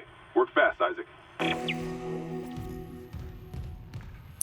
Also, I mentioned it the first time through, and I still maintain one of the coolest things this game does is just giving Isaac a bit more agency, just by, you know, having him, you know, bring up the ideas to and the solutions to problems. Oh yeah, Houston, we got a problem.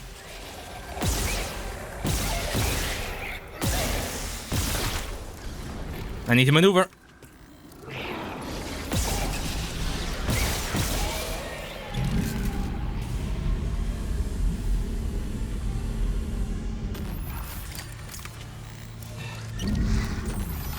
This might honestly be one of the most dangerous Zero-G fights at the start if you're not careful, because you don't have all your tools yet. And as I found out the first time through, they can fuck you up if you're not careful. Especially so they can get away with killing everyone in a few levels and still get the good ending. True. I mean, like I mentioned once, when I was doing my Ghost playthrough, which wasn't even a non-lethal playthrough, like, it was mostly just a playthrough where I only killed when necessary, because, you know, to get the Ghost rating, it's way easier to just avoid people than kill them. The whole ship. I'll check it out. And apparently that was just enough to get the good ending. Because I think the number of guards I ended up killing during my Ghost playthrough was like 6 or something like that. Like, well in that range of getting the good ending. Do I have to admit, I never did a non-lethal playthrough of Dishonored.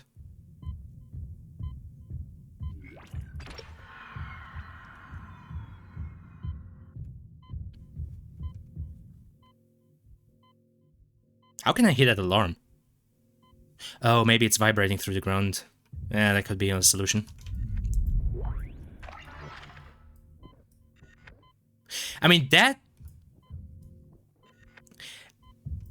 hearing the plasma cutter could also be solved because Isaac is holding it, and it might just be the holographic element. Like, this thing making sound effects makes sense because that's just the holograms, and they're locked into your suit, so of course you hear them. Same with the doors. Kill like 40 people and still get the good ending. Really? I guess in that case maybe I killed more than just 6.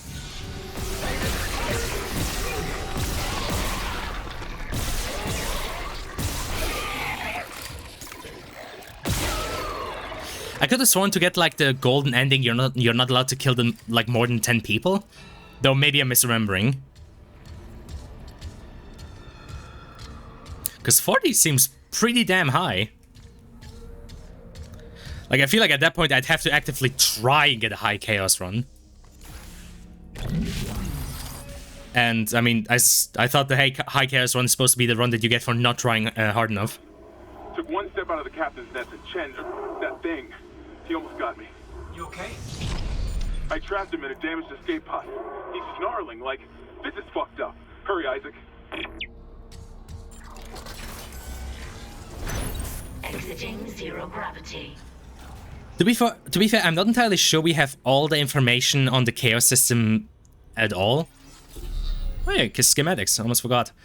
Because, I mean, I'm not sure if it was ever confirmed, but isn't there like a thing in the chaos system that also determines high or low chaos depending on how much you get spotted?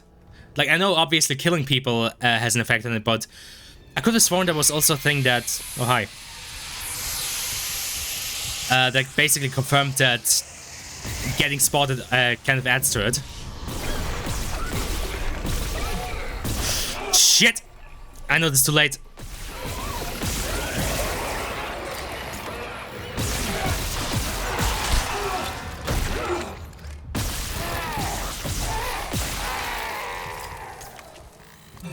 Fuck.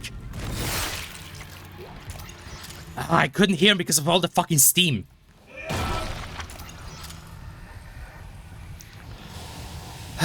But yeah, you see? Fucking good call on the new suit. That 5% of armor does make a difference. I either kill people or reload once I get spotted.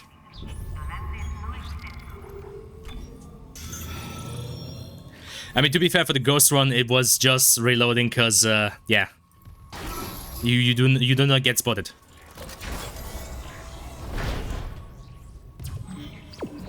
I wonder again what the requirements are for getting all the achievements in Dishonored. I never really thought about 100%ing in Dishonored. It would be interesting though. Doubt I would do that on stream though, because I suspect there's also just a lot of like, you know, going around and gathering shit. Like, yeah, get all the coins in this level and get all the collectibles in this level. It's fucking crazy just how many collectibles there are in those levels. Oh, nice.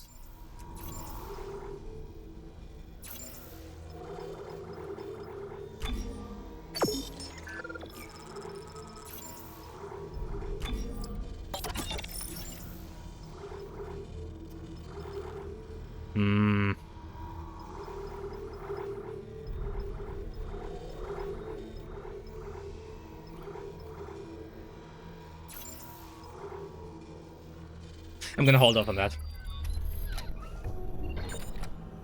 Get all 4,000 valuables. Jesus.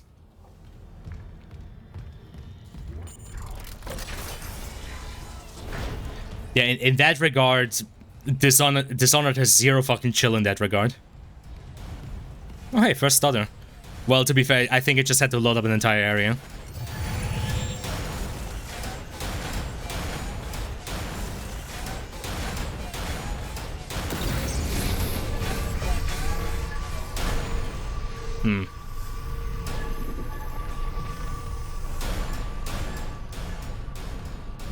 Bang, bang, bang.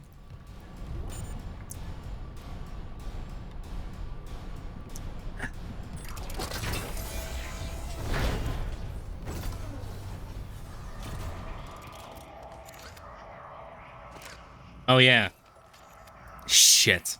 This room. Okay, the first lockdown. Hazardous anomaly detected. Quarantine activated. Yep, it's gamer time.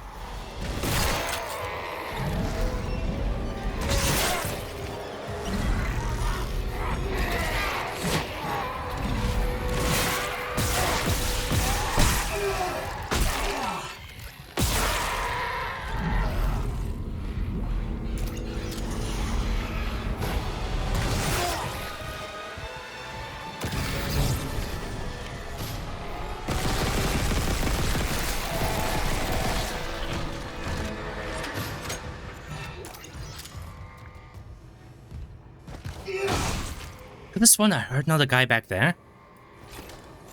Maybe he's down at the lower level. Probably.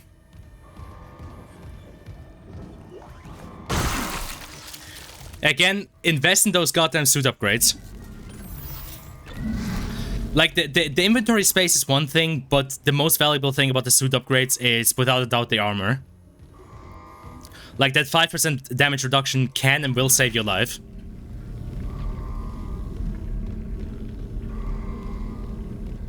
Oh yeah, hold on.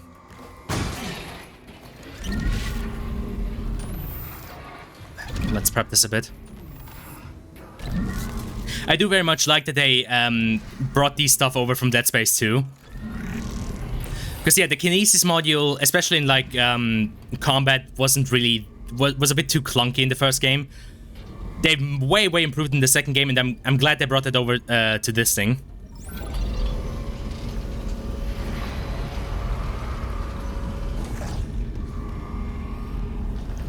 Because yeah, skewering necromorphs with the Kinesis module is certified fun.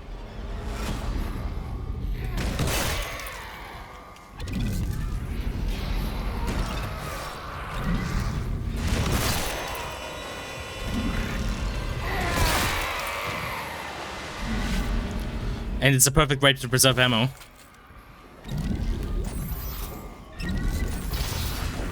There we go.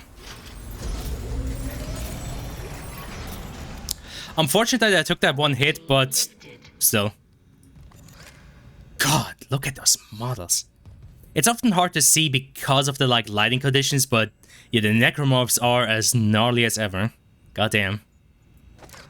I think there's a slight stretching around the abdominal area, but yeah. Otherwise, they're fucking fantastic. Like, look at that, man. God, you can even see how their eyes are slightly glowing. Jesus.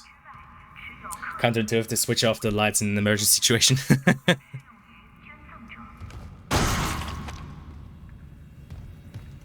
Nyeh. Nyeh. Alright.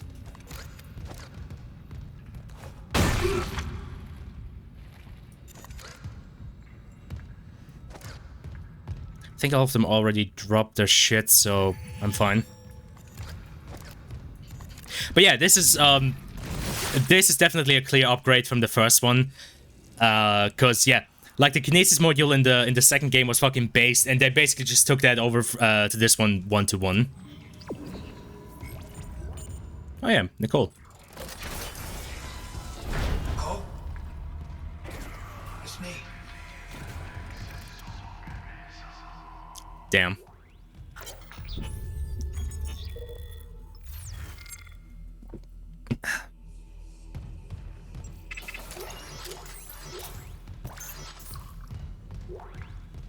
Personal log, Dr. Nicole Brennan.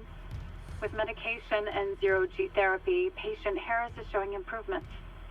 If this continues, there might be hope for the others on Aegis 7. However, Dr. Mercer continues to interfere. He claims Harris's delusions are religiously significant. If I have to make a complaint, I will. I'm not losing my patient over unitology bullshit. Not again. Tracking rig signal. Dr. Nicole Brennan. Rig location? Inconclusive. Fuck. Manual rig tracking is available. Oh hey, The Last of Us is on sale. How much? If it's like 10%, I don't care. Give me like that. Give me that juicy 50%. Yeah, I don't care. Just show me. It's on sale for 20%. Nah, I'm good. That's still almost 50 bucks. I mean, I know they remade the whole game and whatnot, but goddamn.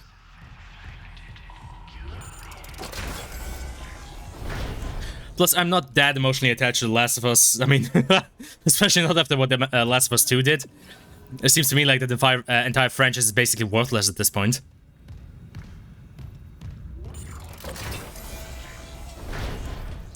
The funniest thing about Last of Us 2 is you can see there were definitely talented people for like certain moments of storytelling, like certain moments of acting were very well done, but then like the overall story is just trash.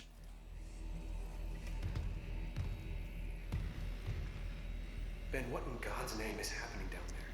Precisely that. God's work. How can you say that? These deaths at the colony. The paranoia, the hallucinations. You wanted a scientific analysis? Cause and effect? Well, it all began after they raised the marker. What are you so worried about?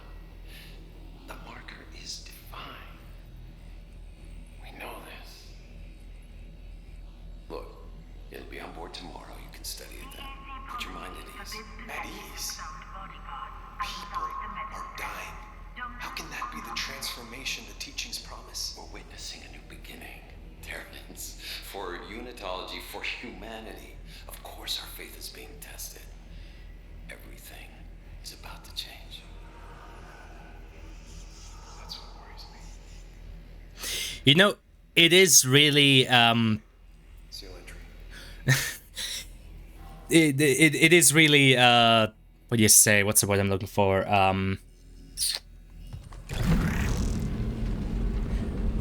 I guess it's real helpful for the modelers that, you know, everybody in the future is wearing gloves.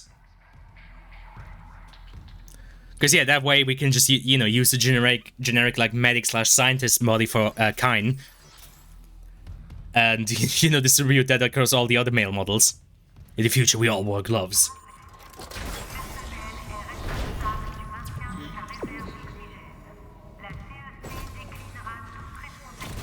To be fair, I'm still a bit befuddled that, well, not befuddled, I guess I shouldn't have expected anything else, but it still seems funny to me that even with COVID, we didn't get, like, any sort of, change in how people view masks and gloves and shit. Like, even today, I very rarely see people with masks around. Surgical log. Dr. Charis Mercer. Copy to my secure terminal. I convinced you. I guess it just wasn't like, From the colony. I mean, still, that shit lasted for almost 2 years. I don't know. You finally see what I've sought all my life. The miners, this transformation, the divide death itself. Kyne is erring on the side of caution. His faith has been shaken by these necromorphs, as he calls them. How strange. When my own faith has been so richly rewarded. With or without Kyne, I must study one of these creatures. Or the next best thing. Brennan's patient, for example. Wait, what? If you are here, and you are in love, know that I was here, come back at night, and you will see love was always there. Ominous. That's, I don't know, to me that almost has the same energy for like, for a good time, call this number, or for a good time, come back here at like 3 AM or some shit like that. If I don't make it back, take care of the kids for me. Love you. Why would you write that there on the table, though? I feel like if anything, you should send them an email with that.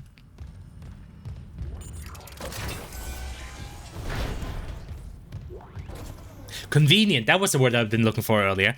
Yeah, it's pretty convenient that everybody in the future is wearing gloves.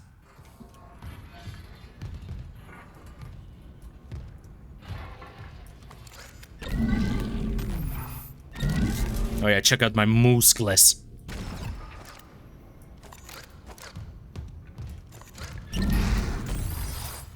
Doctors do generally wear gloves. I mean, yeah, when they're like actually performing stuff, but as we could see, Kyne was wearing his gloves in his off time. And we'll see the captain and I'm fairly certain a lot of other crew members also wear gloves outside of working conditions and times. I mean, I don't fault the game for it. Like I said, it's a very convenient, easy way to not have to worry about too many like different models or you know, skins for hands. Are those fucking livers? No, I think those are kidneys, actually. Yeah, too small for livers. Those are hearts, though. Oh god, they took my kidneys.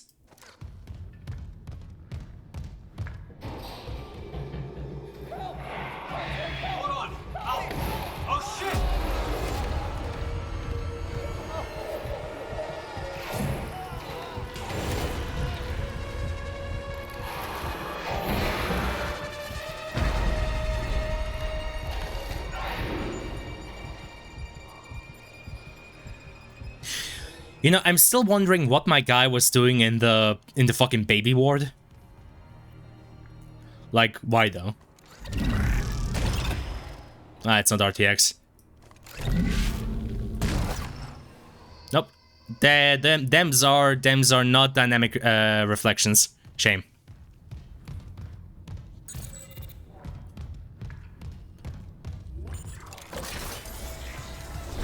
I guess maybe you thought it would be safest here.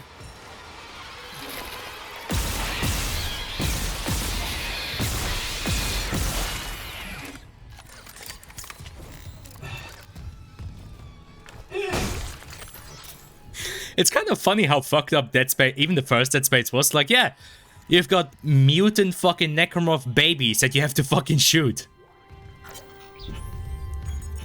Just like a real baby. The realism is uncanny.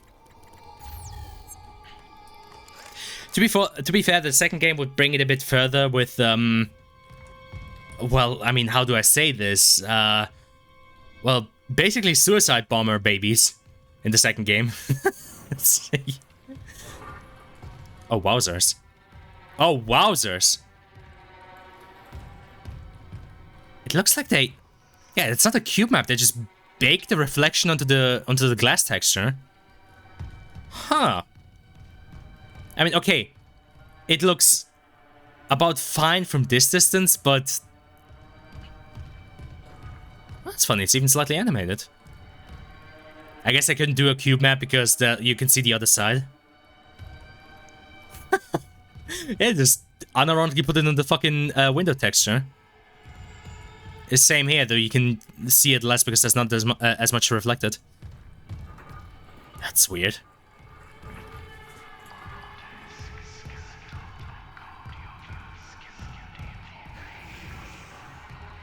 Baby.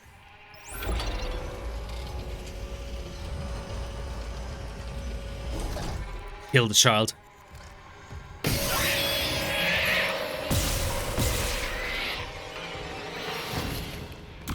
Ah, I forgot there's two of you.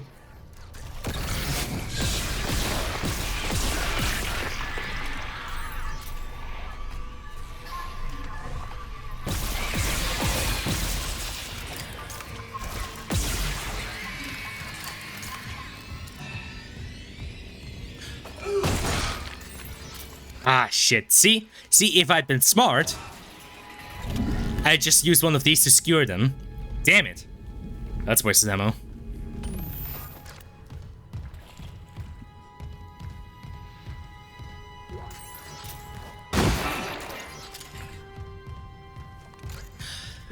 Oh, also, not so fun fact.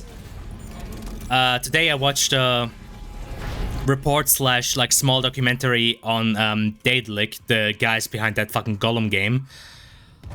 Made by a German like games report show that I sometimes watch. Oh my god, the funny ball.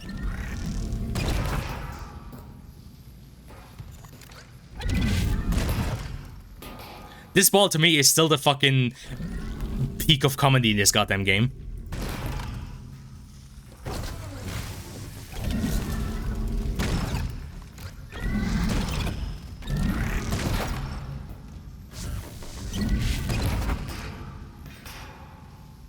Yeah. All right.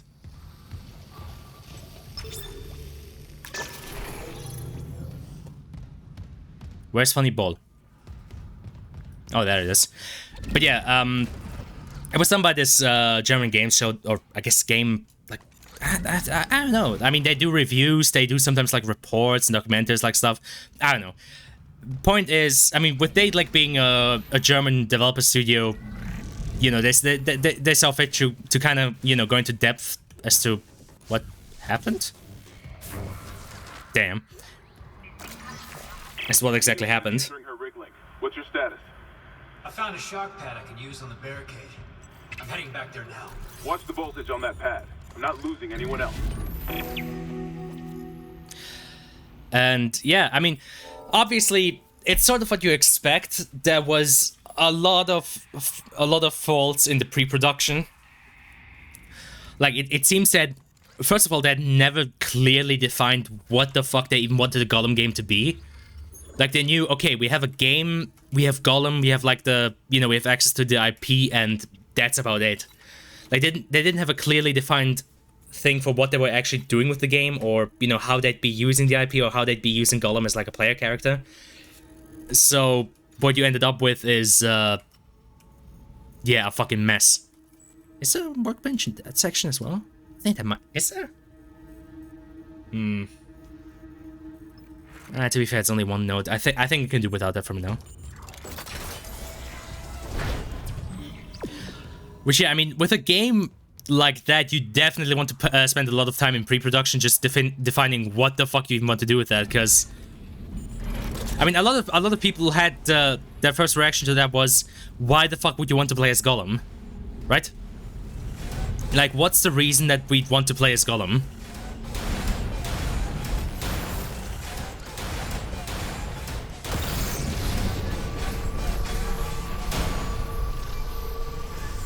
Because, I mean, you compare and contrast Gollum to your usual game's protagonist.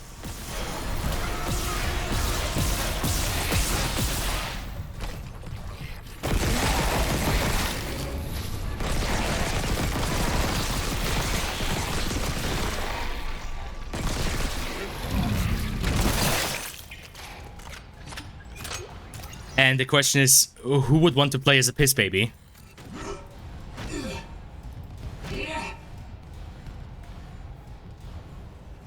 They had a decent idea playing as a miserable wretched creature. Just the writing execution wasn't great. I feel like the actual idea wasn't bad though.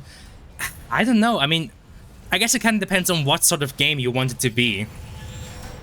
Like what the core gameplay of the game is. Because, I mean, again, compare and contrast somebody like Gollum to another protagonist from a Middle-earth game, Talion, from the Shadow of Mordor games.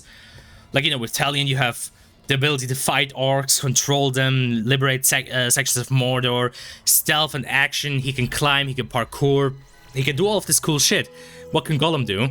Well, Gollum can climb, he can also sort of stealth, he can't really kill anything, he can maybe, like, strangle orcs, but even that's questionable.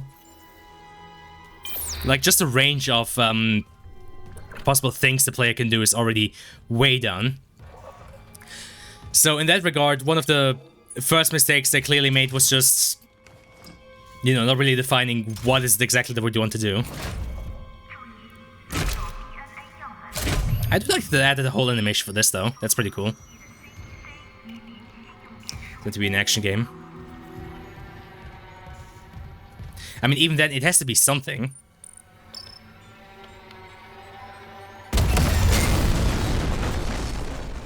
Like, it's not really a stealth game either, but it's also not really a climbing game either. It's not really a platformer either. Couldn't he just shoot the explosive? He had to...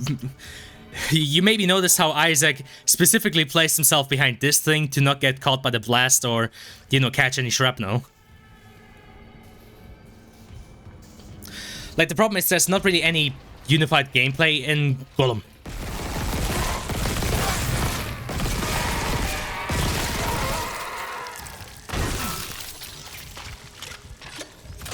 Jesus, bro was coming at me like I had the last fucking chicken McNugget. You stop that. Like, you have sections where, oh, yeah, okay, now you can climb and parkour and do shit, and then you suddenly have sections where, oh, now you need to stealth. Then you have sections where you need to, like, command companions around. Find Captain Mathias' body. Get his rig codes, and the computer's all ours. But then you suddenly have sections where it's like, oh no, now you need to, like, you know, now you need to breed a bird.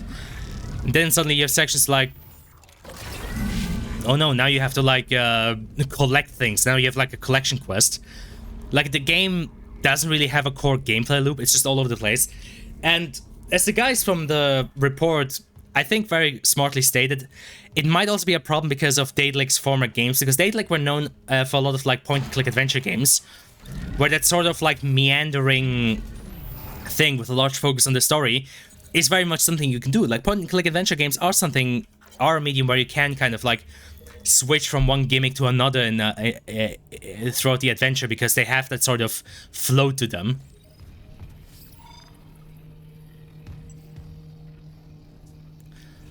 On the other hand, you know, doing that in like a AAA 3D game is a bit harder. Chicken McNuggets might be the height of modern science.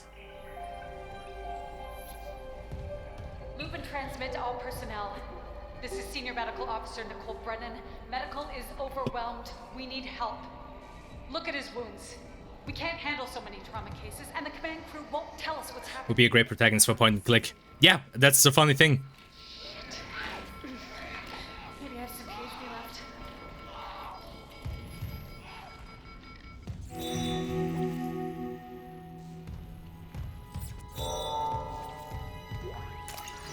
Follow Nicole's hologram.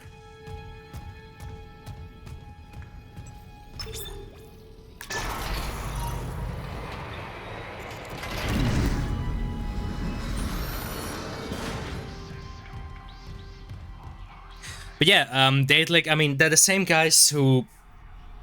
Daedalic are the same guys who made Deponia.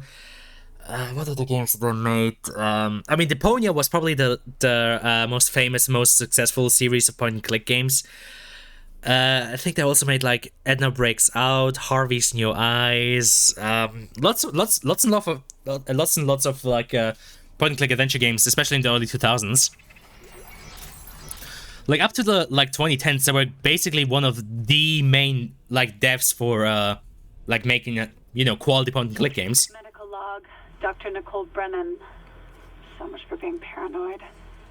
I repurposed this room to run counseling sessions without unitologists interfering. Now, it's the only place I feel safe. I recovered a limb after yesterday's attack. Genetically, it's human tissue with bizarre mutations. But it's just a sample. It's not enough to figure out a cure. I need... Wait, where's that report from engineering? Here. The engineers pulled something out of machinery. Limbs missing, torso intact. Okay. Time for a real autopsy. But since they hadn't done stuff in 3D, the implementation was also bad. They had done some very, very basic stuff in 3D. I think they had done like 1 or 2 3D games, even like using Unreal Engine. But yeah, they definitely lacked the experience to do like a cohesive sort of AAA, or I would argue even AA experience.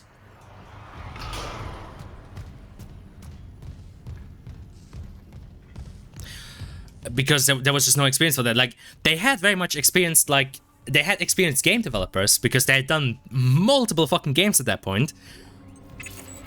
Level 2 security clearance required. It's just that their experience all lied in a different sector. Security clearance required. Like, one of the ex-devs said it perfectly.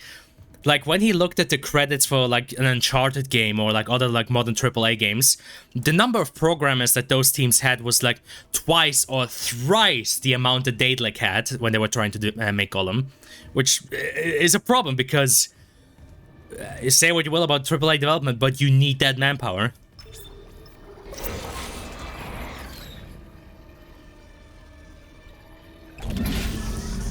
Because modern day AAA development is basically just forcing as many hands on deck to achieve what you want to achieve.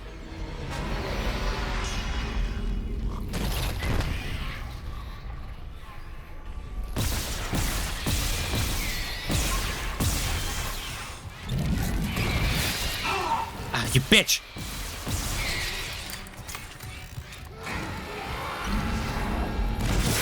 Oh!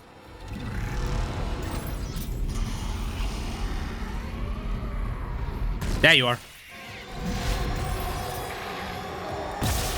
Not good.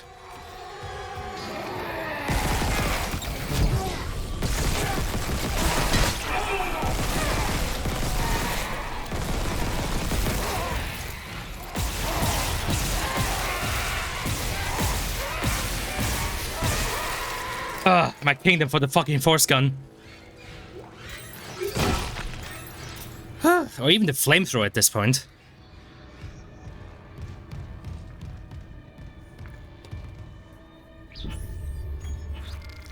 Developers, Mist developers did the same shit. This was slightly better though, I think.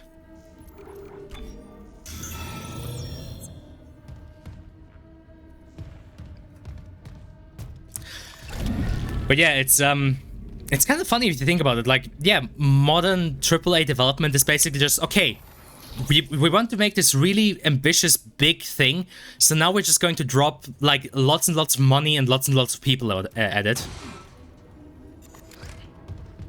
I mean, of course, there's more behind it than that, you know, planning, direction, and all that. But at the end of the day, yeah, the main thing to do if you want a big game is have big money, big time, big amount of people. Really big. It's just full on brute force game development.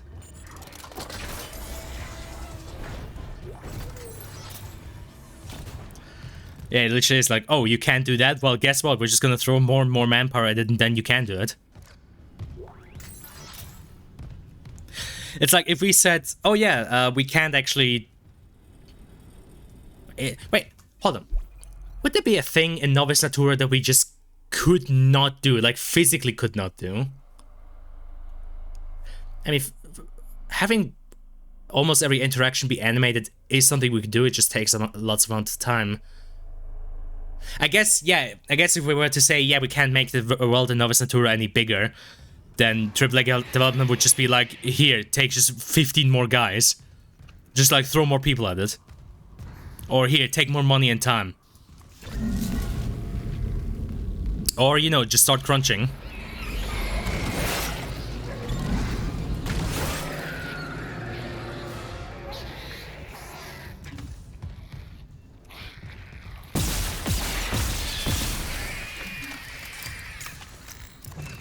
Just will take exponentially more time. Yep.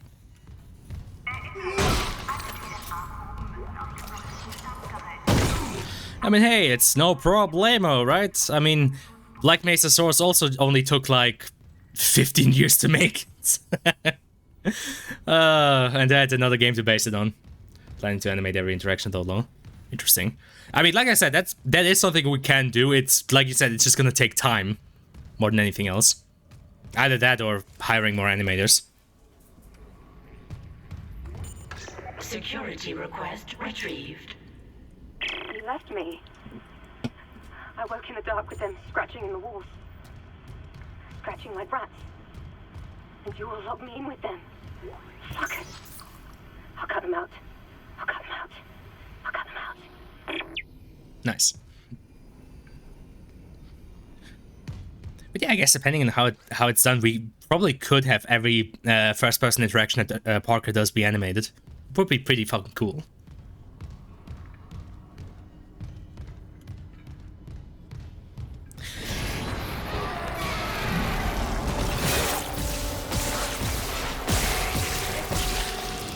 Woo!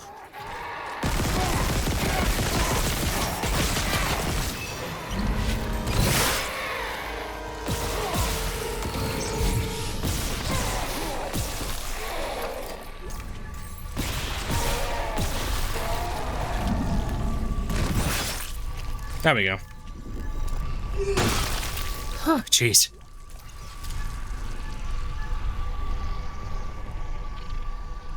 It would pay me not to have them animated, which is why the actual AAA developers hate me.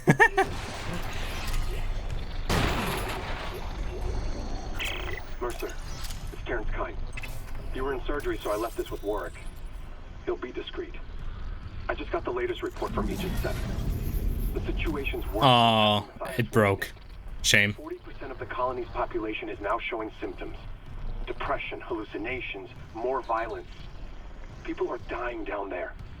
I know it's linked to the marker somehow, but I just don't have enough data. Mercer, maybe I was wrong. We need answers by any means possible. That patient, Brent Harris, might be our last hope. Huh.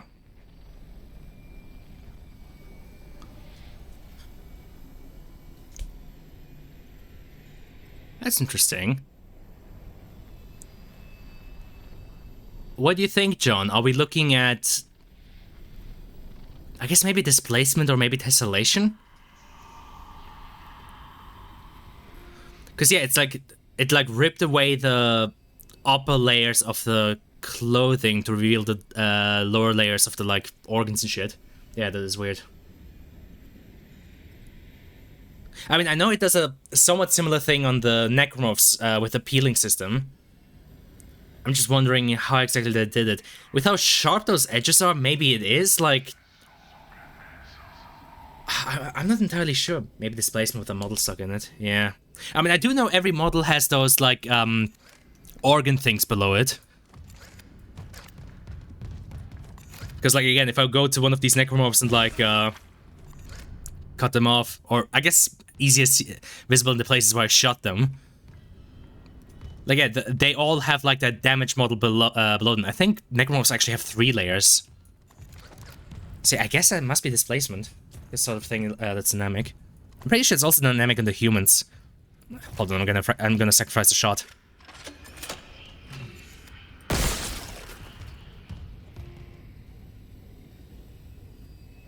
Is it?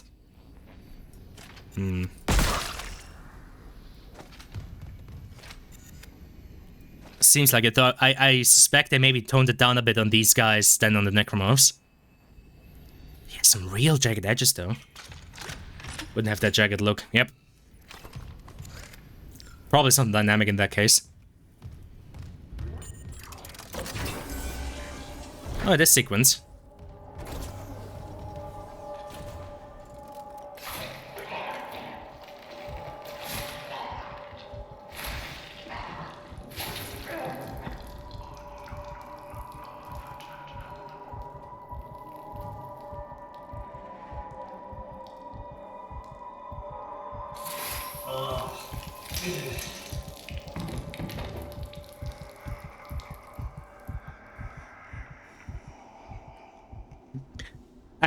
I do find it funny that Isaac's reaction to her just fucking cutting her artery, her aorta is just ugh.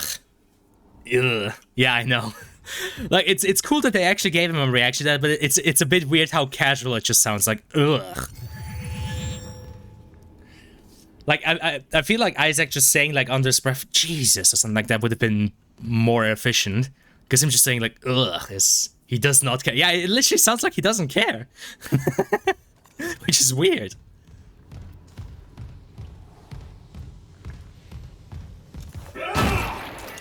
Like, I don't think Isaac's quite jaded enough to not care at this point. Like, I feel like at this point, if you plopped him out of the Ishimura and plopped him back into, you know, a normal place, he could still return to like a somewhat normal life. Less so at the end of this game, and definitely less so at the end of Dead Space 2.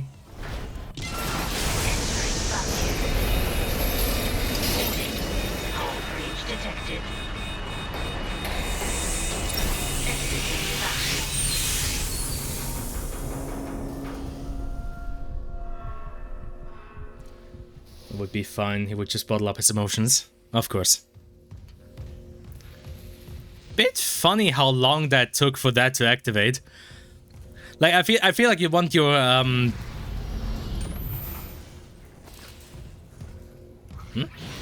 That's what I thought.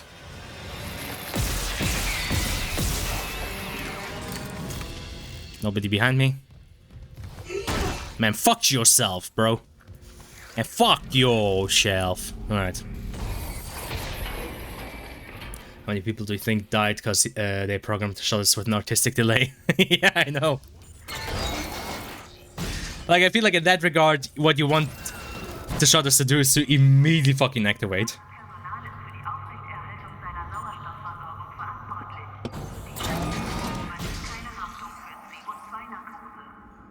Oh, hey! More German announcements in the background. I think it said something about everybody being responsible for their own, like, oxygen supply. Or some shit like that.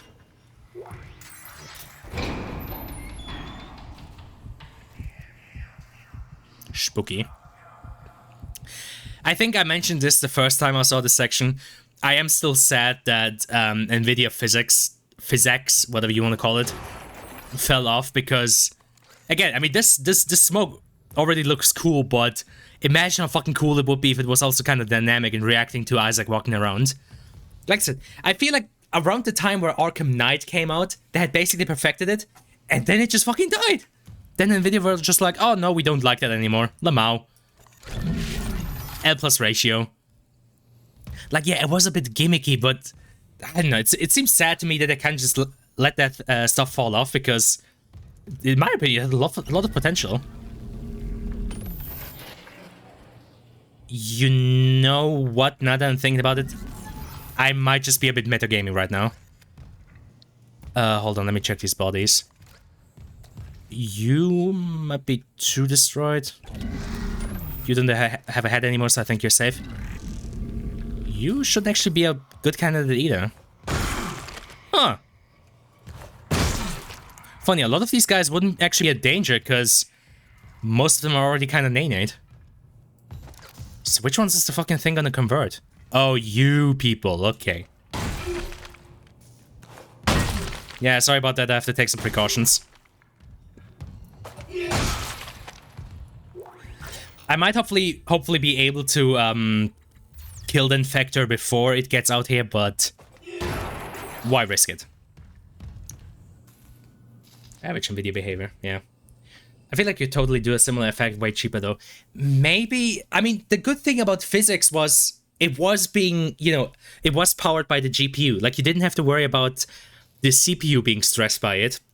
It could be completely handled by the GPU, which is a good thing when it comes to a lot of shaders, because like I said, with for example Niagara in Unreal Engine, a lot of stuff has to be done by the CPU, which can very much lead to some problems if your CPU isn't strong enough. So I feel like in that aspect, physics was pretty damn powerful and revolutionary, because yeah, why load that shit off onto the CPU? Just let the GPU handle it with like a dedicated fucking system for it. Oh yeah, this whole animation. This is cool.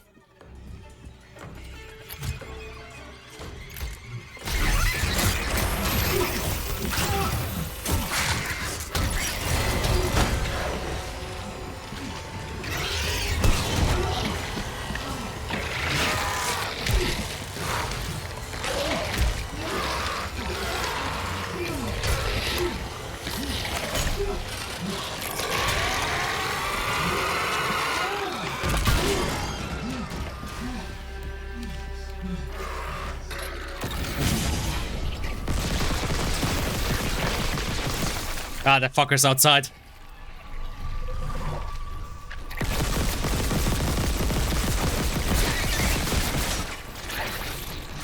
How are you still not dead? There you go.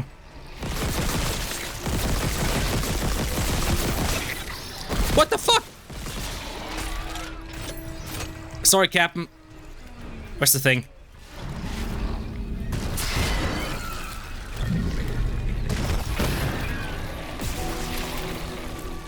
There you go.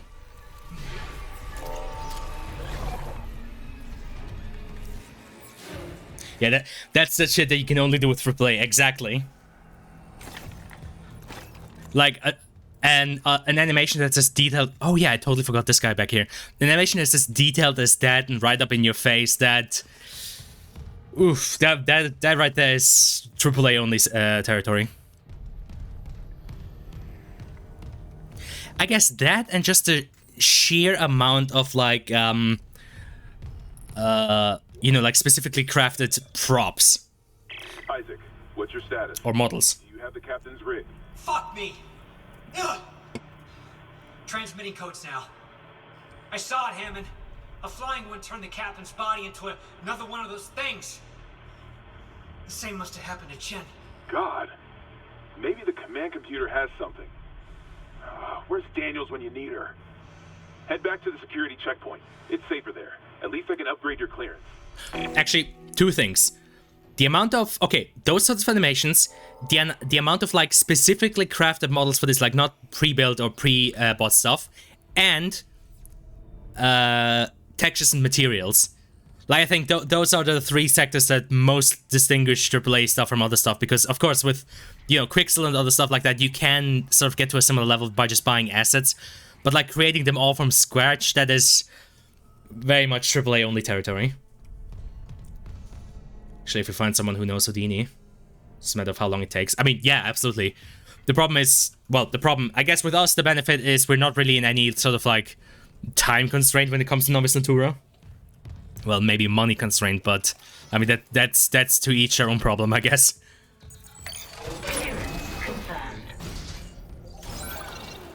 Knowing how to do things. And you have to get more lucky with people having specific skills. Oh, yeah.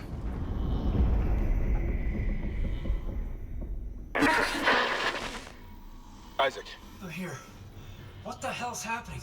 The computer says the Ishimura's engines are offline. We're on a decaying orbit toward Aegis 7. Oh, God. I have to get to engineering. There's no time.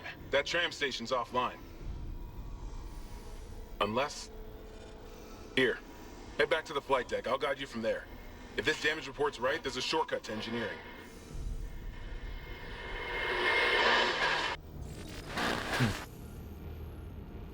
Can't just find someone and hire them.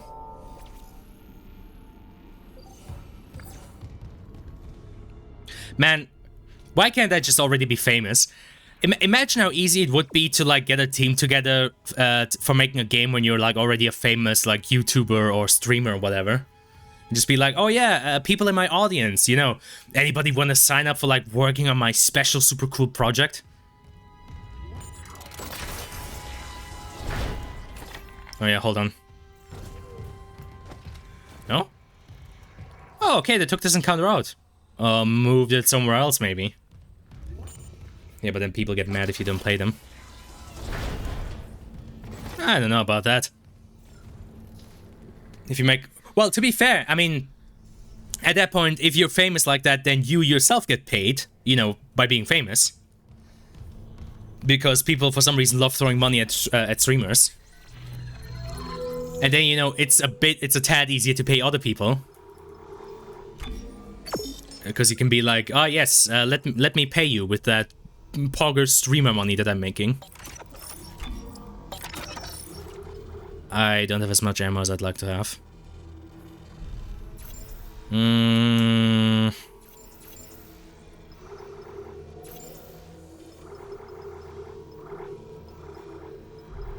It left a hold. Yeah, I have no clue why you would donate to a streamer. Of course you don't have a clue. Motherfucker. Leeching off of my free entertainment. I'm really thinking if there was a workbench anywhere else.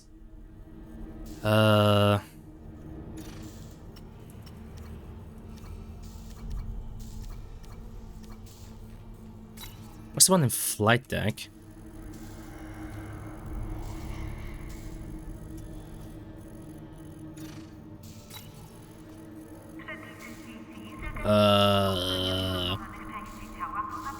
I don't remember that one, there being one.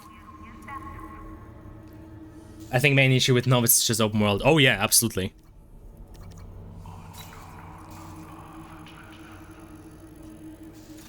Yeah, I don't think there's a workbench anywhere on my way, so might be better to just quickly grab one.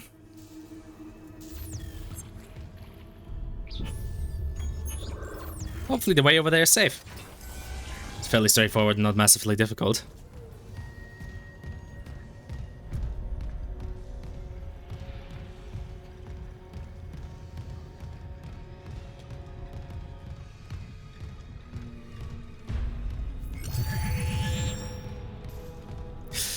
Yeah, making the world of Novice Natura is... I have to admit, I haven't put too much thought into it because I'm also sort of... kind of afraid. I've been kind of putting off thinking too much about it because I have to admit I'm personally not entirely sure where to start. It's like, yeah, just make an entire world from scratch. Woo. I mean, of course, there's stuff like World Generator and whatnot, so I guess making it on a like larger level, at least getting the like general layout in would be possible, but then like getting all of the smaller stuff in is terrifying. Oh, there we go, special.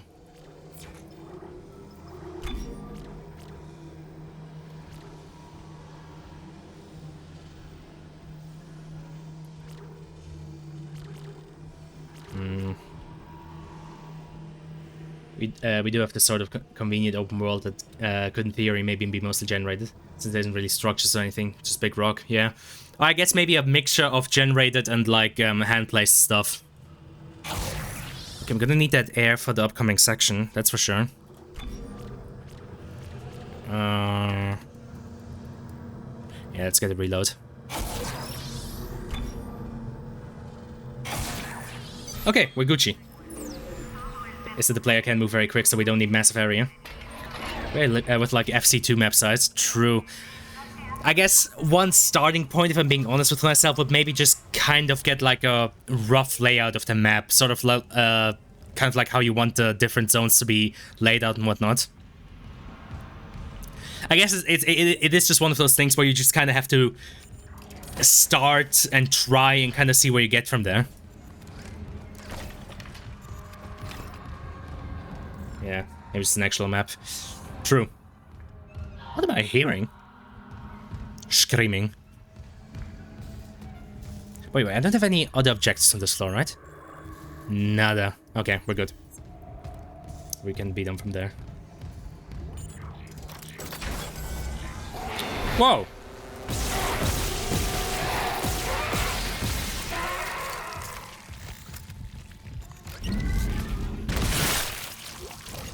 Thank you.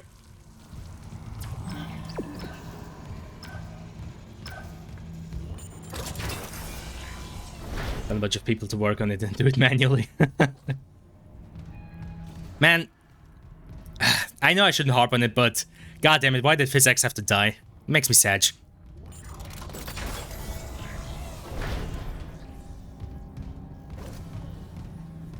Most of play games generate their worlds in Houdini. Ah, fucking shame that I know nothing about Houdini. I guess in that regard then, though, Houdini has probably similar functions to World Generator. Because, like, one thing I noticed lately when looking at, like, maps from, like, larger AAA games, especially when, like, looking at the skybox shit, like, you can definitely tell that a lot of them are, like, generated in a similar manner as to, like, how World Generation works in World Generator. Like, you kind of see, what you often see are those, like, valleys with, like, flowing textures going down the mountain, which World Generator also loves doing. So, yeah, I guess Houdini probably works the same.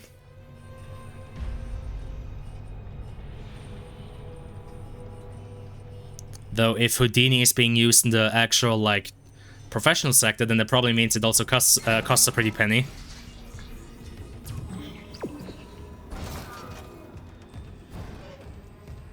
I mean, I guess a tryout version wouldn't be sinful. Security recording retrieved.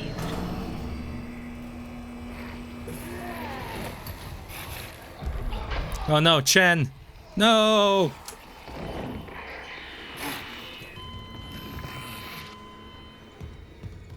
Damn. Yeah, this costs a shit ton as far as I remember. Similar to Maya costs. Oof.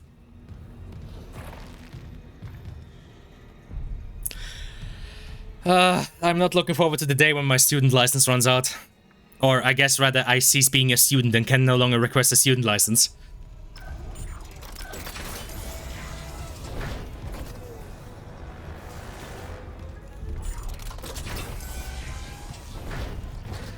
God, them sort of scary things that I don't like to think about. Report says there's a broken cargo lift just beyond the hangar doors. I'll open them now. Entering zero gravity.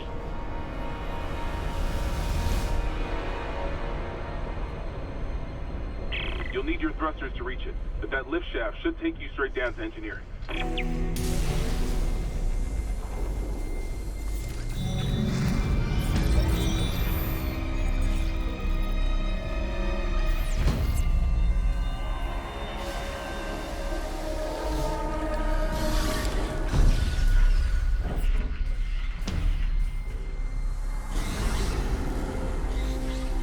Yeah, basically, that text lock I just grabbed is lore for where the fucking Peng statue went. It is gone. Well, not entirely gone, it's just in a different sector. Yeah, that's why you should just learn Blender, probably.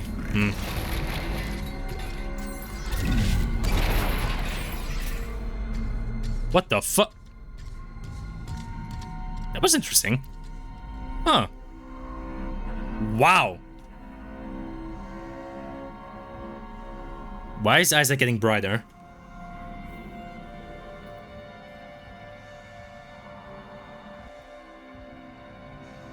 Damn, Isaac, do be bright. Oh god, I just got fucking flashbanged. Okay, that is an interesting bug. I've never seen that before. I mean, to be fair, it's an environment texture that you wouldn't really be able to see this clearly.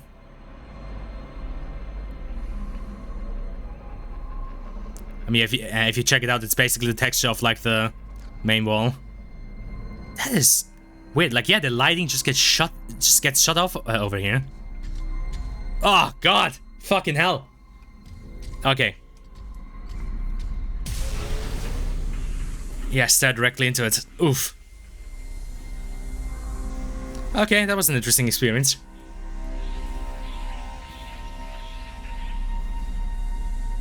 Man, John, you must actually be suffering from that, like, NVIDIA brain rot. Like, my guy, you cannot put 4K textures in everything. Like, yes, of course the texture on a wall like this is gonna be lower when you get closer to it. Or like smaller details like that. You can't fucking put the biggest like 8K textures in everything. Please. Actually, a lot of these textures are still pretty high res. Yeah, the brainwashing is working. Swear to God. Like, oh yeah, okay. Oh my God, look at that thing to my right. Oh, such low texture. Oh, it's like, my dude, my guy. Like, usually seeing it from this distance, if not farther. It's like, please.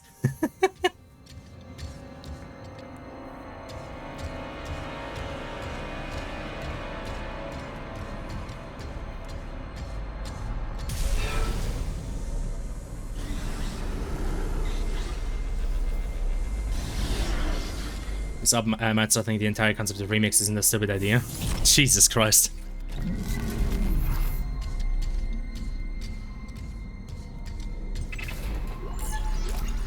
I mean, the funny thing is, I wasn't joking when I was saying that the 2K texture on the little drone that I made is way too fucking much. Like, that is way too overkill. Without a fucking doubt. Because a relatively small enemy like that is also flying around would never need a high-res texture like that. Like, the max that I think that thing would ever need is probably just 1K.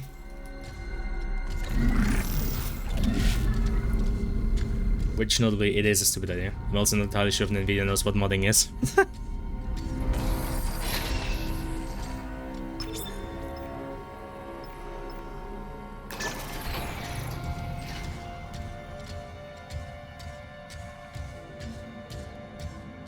But yeah, gonna be coming back here way later. Also, I think if I remember correctly, the gun I get for beating the game on impossible mode is the funny foam finger. I hope Isaac still does bang, bang, bang, bang when he fires it.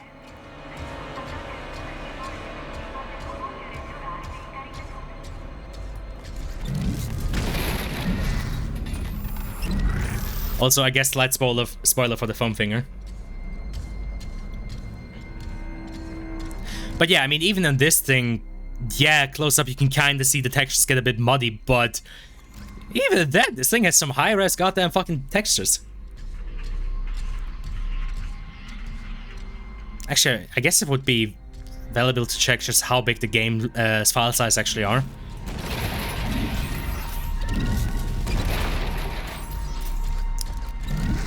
Like, it does have some fairly high-res textures. Like, I think there's a good chance that the textures in Isaac could be potentially up to 4 or maybe even 8K. Maybe 8K is pushing it, but I can imagine that some stuff on the suit is probably 4K.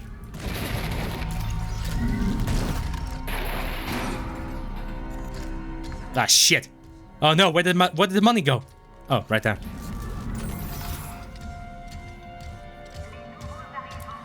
I'm gonna tell of any mod that isn't just subdividing models and AI upscaling all the textures.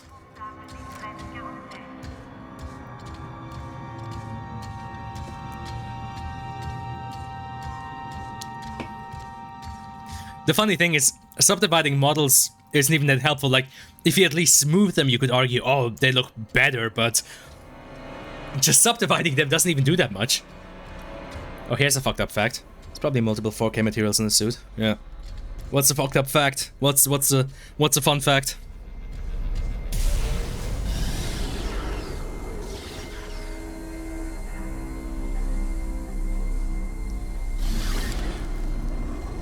Or I guess not so funny fact, depending on.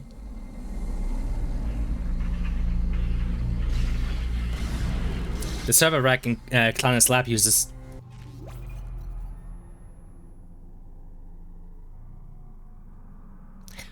22 4K materials.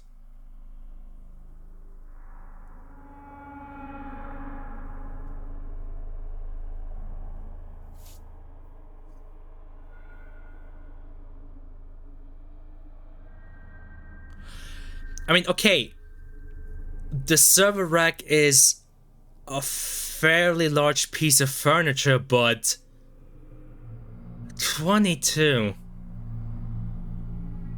Why though? Why though?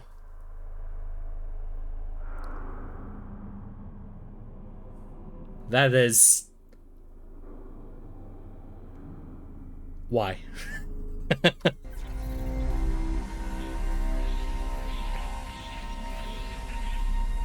Well, one glass stuff that might not be actually use any texture, so 21. Wowzers.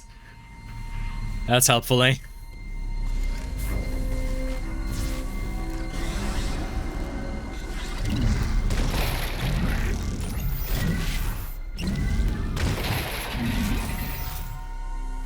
I mean, I know the reality is with a first-person game, you are just closer to the prop, so you need some higher texture resolution, but I feel like they could have gotten away with less on the fucking server rack that you see like once in Clannis Lab.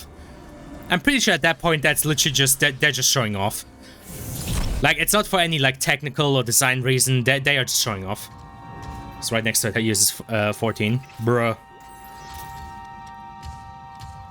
By the way, I never read into it, but how much of HL2 RTX is actually gonna be, like how much of the entire game is gonna actually be, is it actually gonna be like all of HL2 from start to finish, or are they just like only doing the intro? Oh, that absolutely fucks me. It's a whole game. Jesus, okay.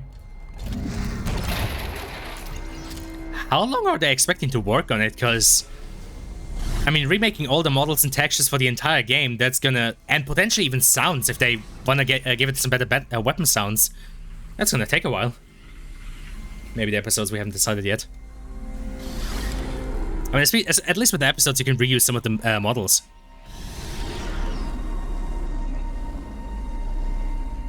Actually, you can reuse a lot of the models.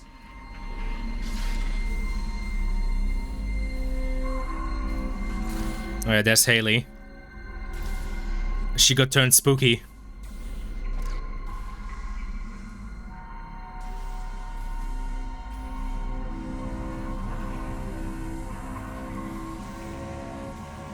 Yeah, episode 2 has more stuff, but episode 1 should be mostly be drag and drop. I mean, speaking of episode 1, you know what's not gonna be funny for those modelers? Remaking all of those different destroyed building models and all of those like pieces of rubble. Because like, I mean, HL2 is a 2004 game. It could get away with a pile of rubble by just making it like a piece of geometry with a texture on top of that. There aren't that many. I mean, there are quite a few pieces of debris, and again, just think on the all of the different like pieces of destruction that you see in City 17 towards the end of the game. And there's a lot of fucking destroyed buildings. True, mostly in the skybox, but still.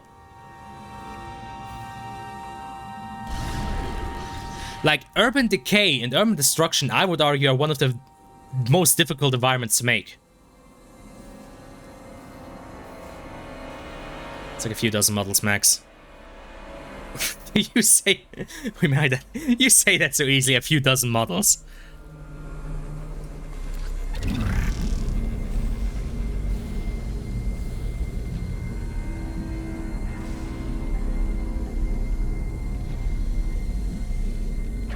Entering vacuum.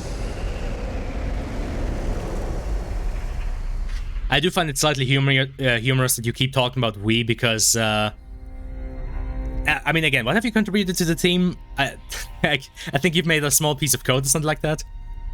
I mean, I guess as long as you're in the credits, it's fine, but still, it's funny to me. Yeah, I don't do shit. So we have like 80 modelers. Jesus. There they are.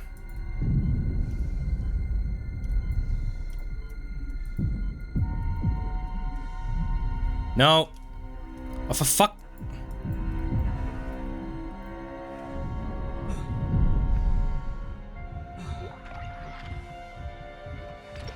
I guess it's too much to ask to grab the fucking canister. But okay, let's explore. Oh, for fuck. God damn it. Be gone, child.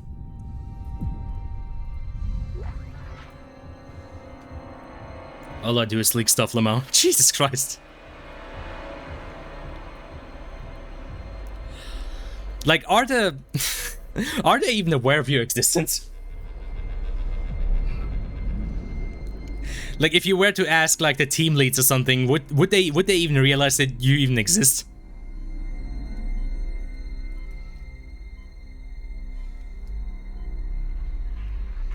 Yeah, totally. That sounds like a very sarcastic yeah, totally.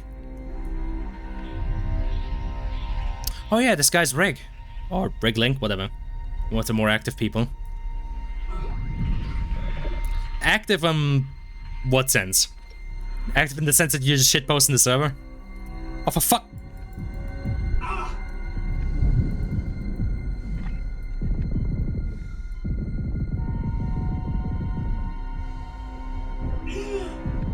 Piece of shit.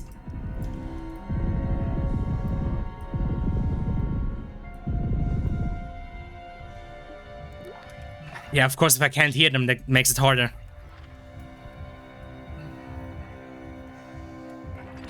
Like I talk in the server a lot. I have all the dev servers I'm in set to notify all. Makes you really feel like you're part of the team, though you're not. Is a surprising amount of sway if you just talk all the time. I mean, that's true of any community.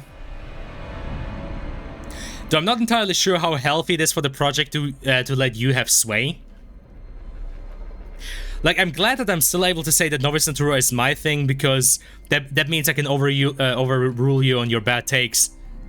So I'm not entirely sure how healthy it is for HL2 RTX for you to have any sort of sway. So I always say when decisions are being made. Well, then I hope there are people there to counterbalance you.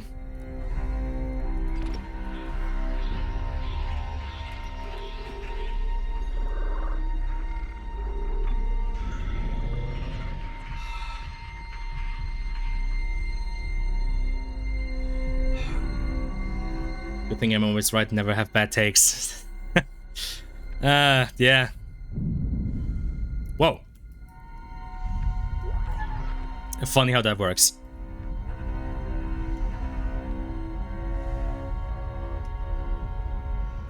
I don't think there's any further enemies down here. No, I don't think there are. And I do not want to waste too much time.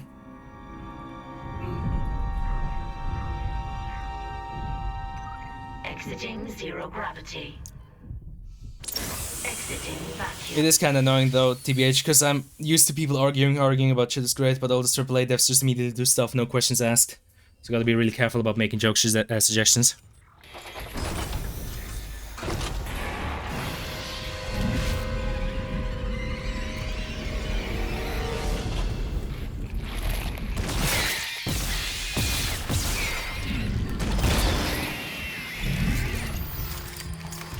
Goddamn fucking piece of shit babies. Fuck you. Clearance confirmed. Oh, hi.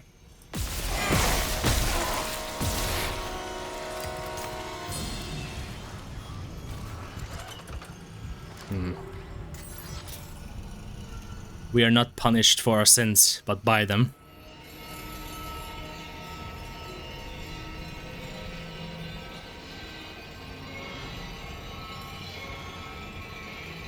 Cool.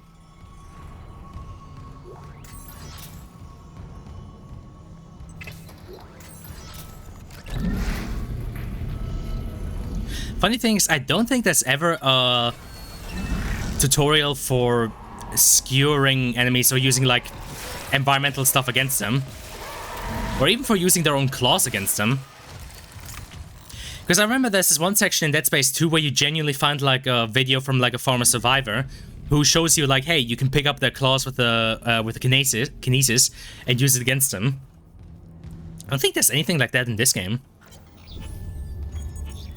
Well, I guess it was never in the first game because there wasn't a feature yet, so I guess you could argue that it's staying true to the thing.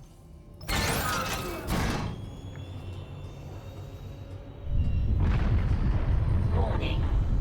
Orbital position compromised. Correct course immediately. Oh boy.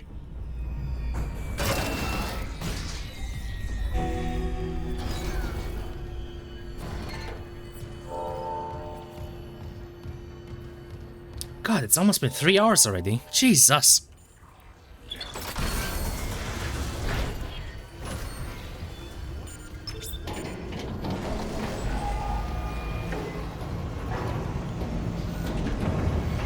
I do like this feature of making the stations accessible. I do like that. Basically, in-universe fast travel.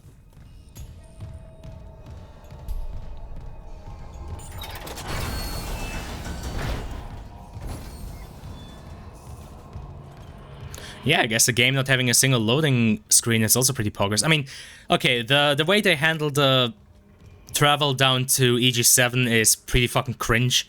I guess the devs just couldn't think of anything better to do that sequence, or maybe didn't have the time. But yeah, other than that, it's pretty cool how it's all just like one seamless thing.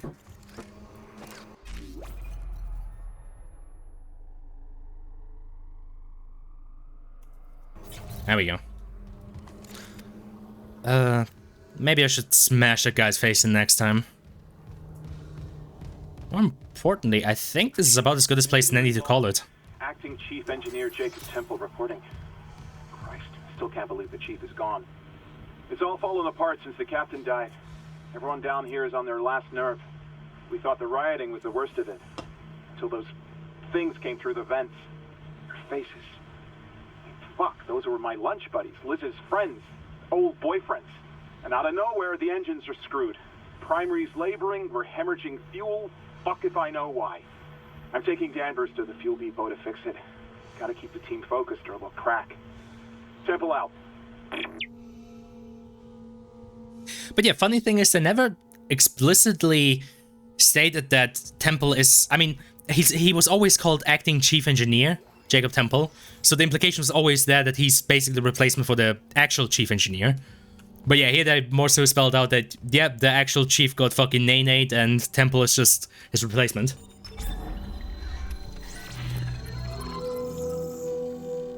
John, I think Jacob might have been talking, you know, old boyfriends of his current girlfriend, Liz. Because, you know, people can actually separate from each other in, like, a very adult manner. And not make, like, a fuss about it.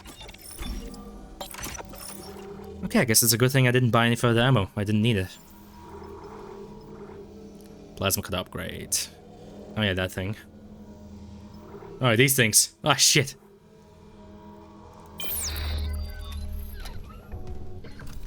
But yes, I will now save.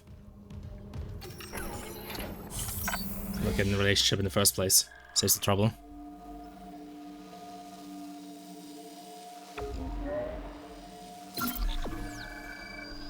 Cool beans.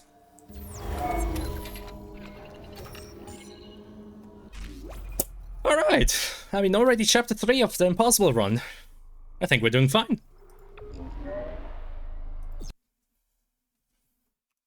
I think we are doing A-okay. Alright, here we go with the notification for Last of Us 1.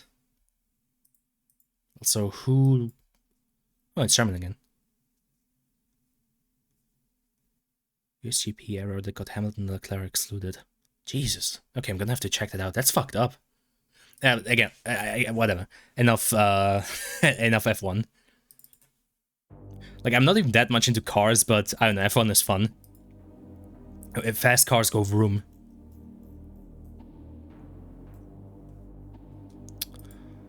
Oh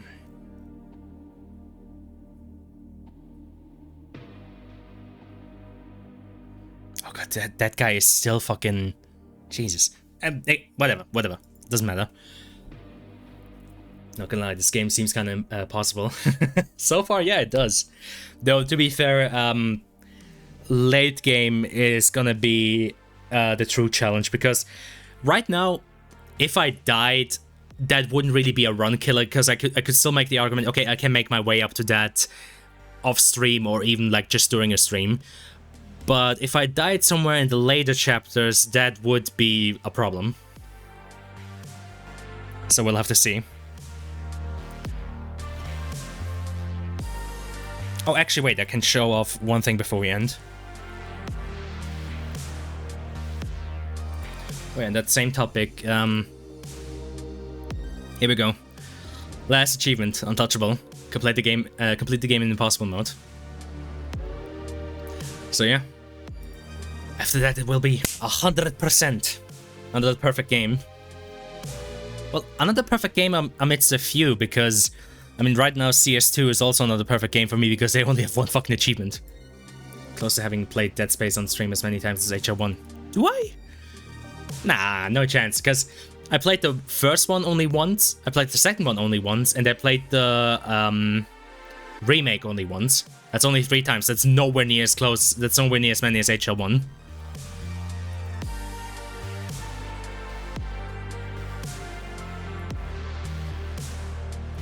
But yeah, I've been tinkering around a bit with this right here. Hold on. Kind of like just tinkering around, imagining how that sort of like metal layer might look. Is the second time you've played the remake? Yeah, I was talking about like the times before this. So yeah, technically speaking, this is the 4th Dead Space stream, or rather the 3rd about the first game, or the 2nd about the remake, because I'm fairly certain I only streamed the first game once back on YouTube. I only streamed the second game once, also back on YouTube. Streamed the remake here on Twitch when it came out, and now it's the second time streaming the remake. So again, in comparison to like the 6 times where I streamed HL1, that's nowhere near to that. But yeah, what I was getting at is I've been sort of playing around with the idea of how maybe that metal layer would look. Again, this is just a simple block out. I'm not too certain. Like, this feature having metal there and something along the lines there makes sense to me. I'm not entirely certain how I want to do the section between that. If I want to maybe do like some ribbing or something else. Maybe some lettuce shapes perhaps? Lettuce shapes? Hold on.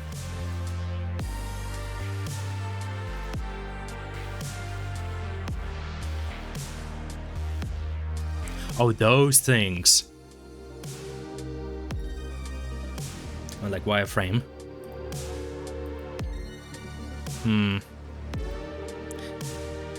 Makes sense though. I guess you wouldn't want to model them all out because that could be a bit too much. I guess I could maybe with a bit of texture. I guess maybe also like alpha layers? But yeah, that could be one idea.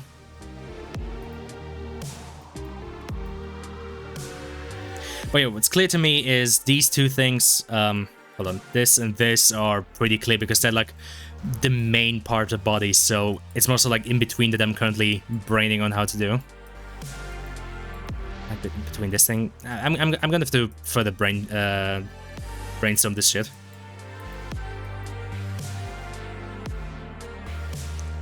Wireframe, yeah, I'll think on it. What? As the music is coming to an end, so is the stream. Actually, wait a second, I might need a few more seconds. Hold on, no, give me a few more seconds. Thank you.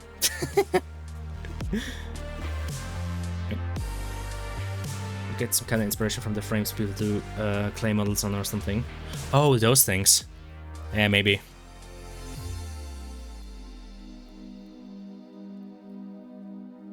Yeah, I think I know what you're talking about. I don't know. I'll have to brainstorm a few ideas. Kind of see what feels right. Ah shit, I missed the music end. Hold on. Oh! There we go. Might as well have to fade out then. But yeah, I'll try some things and see how it works. We got something that looks 2 inches, figure out how they form using that. True.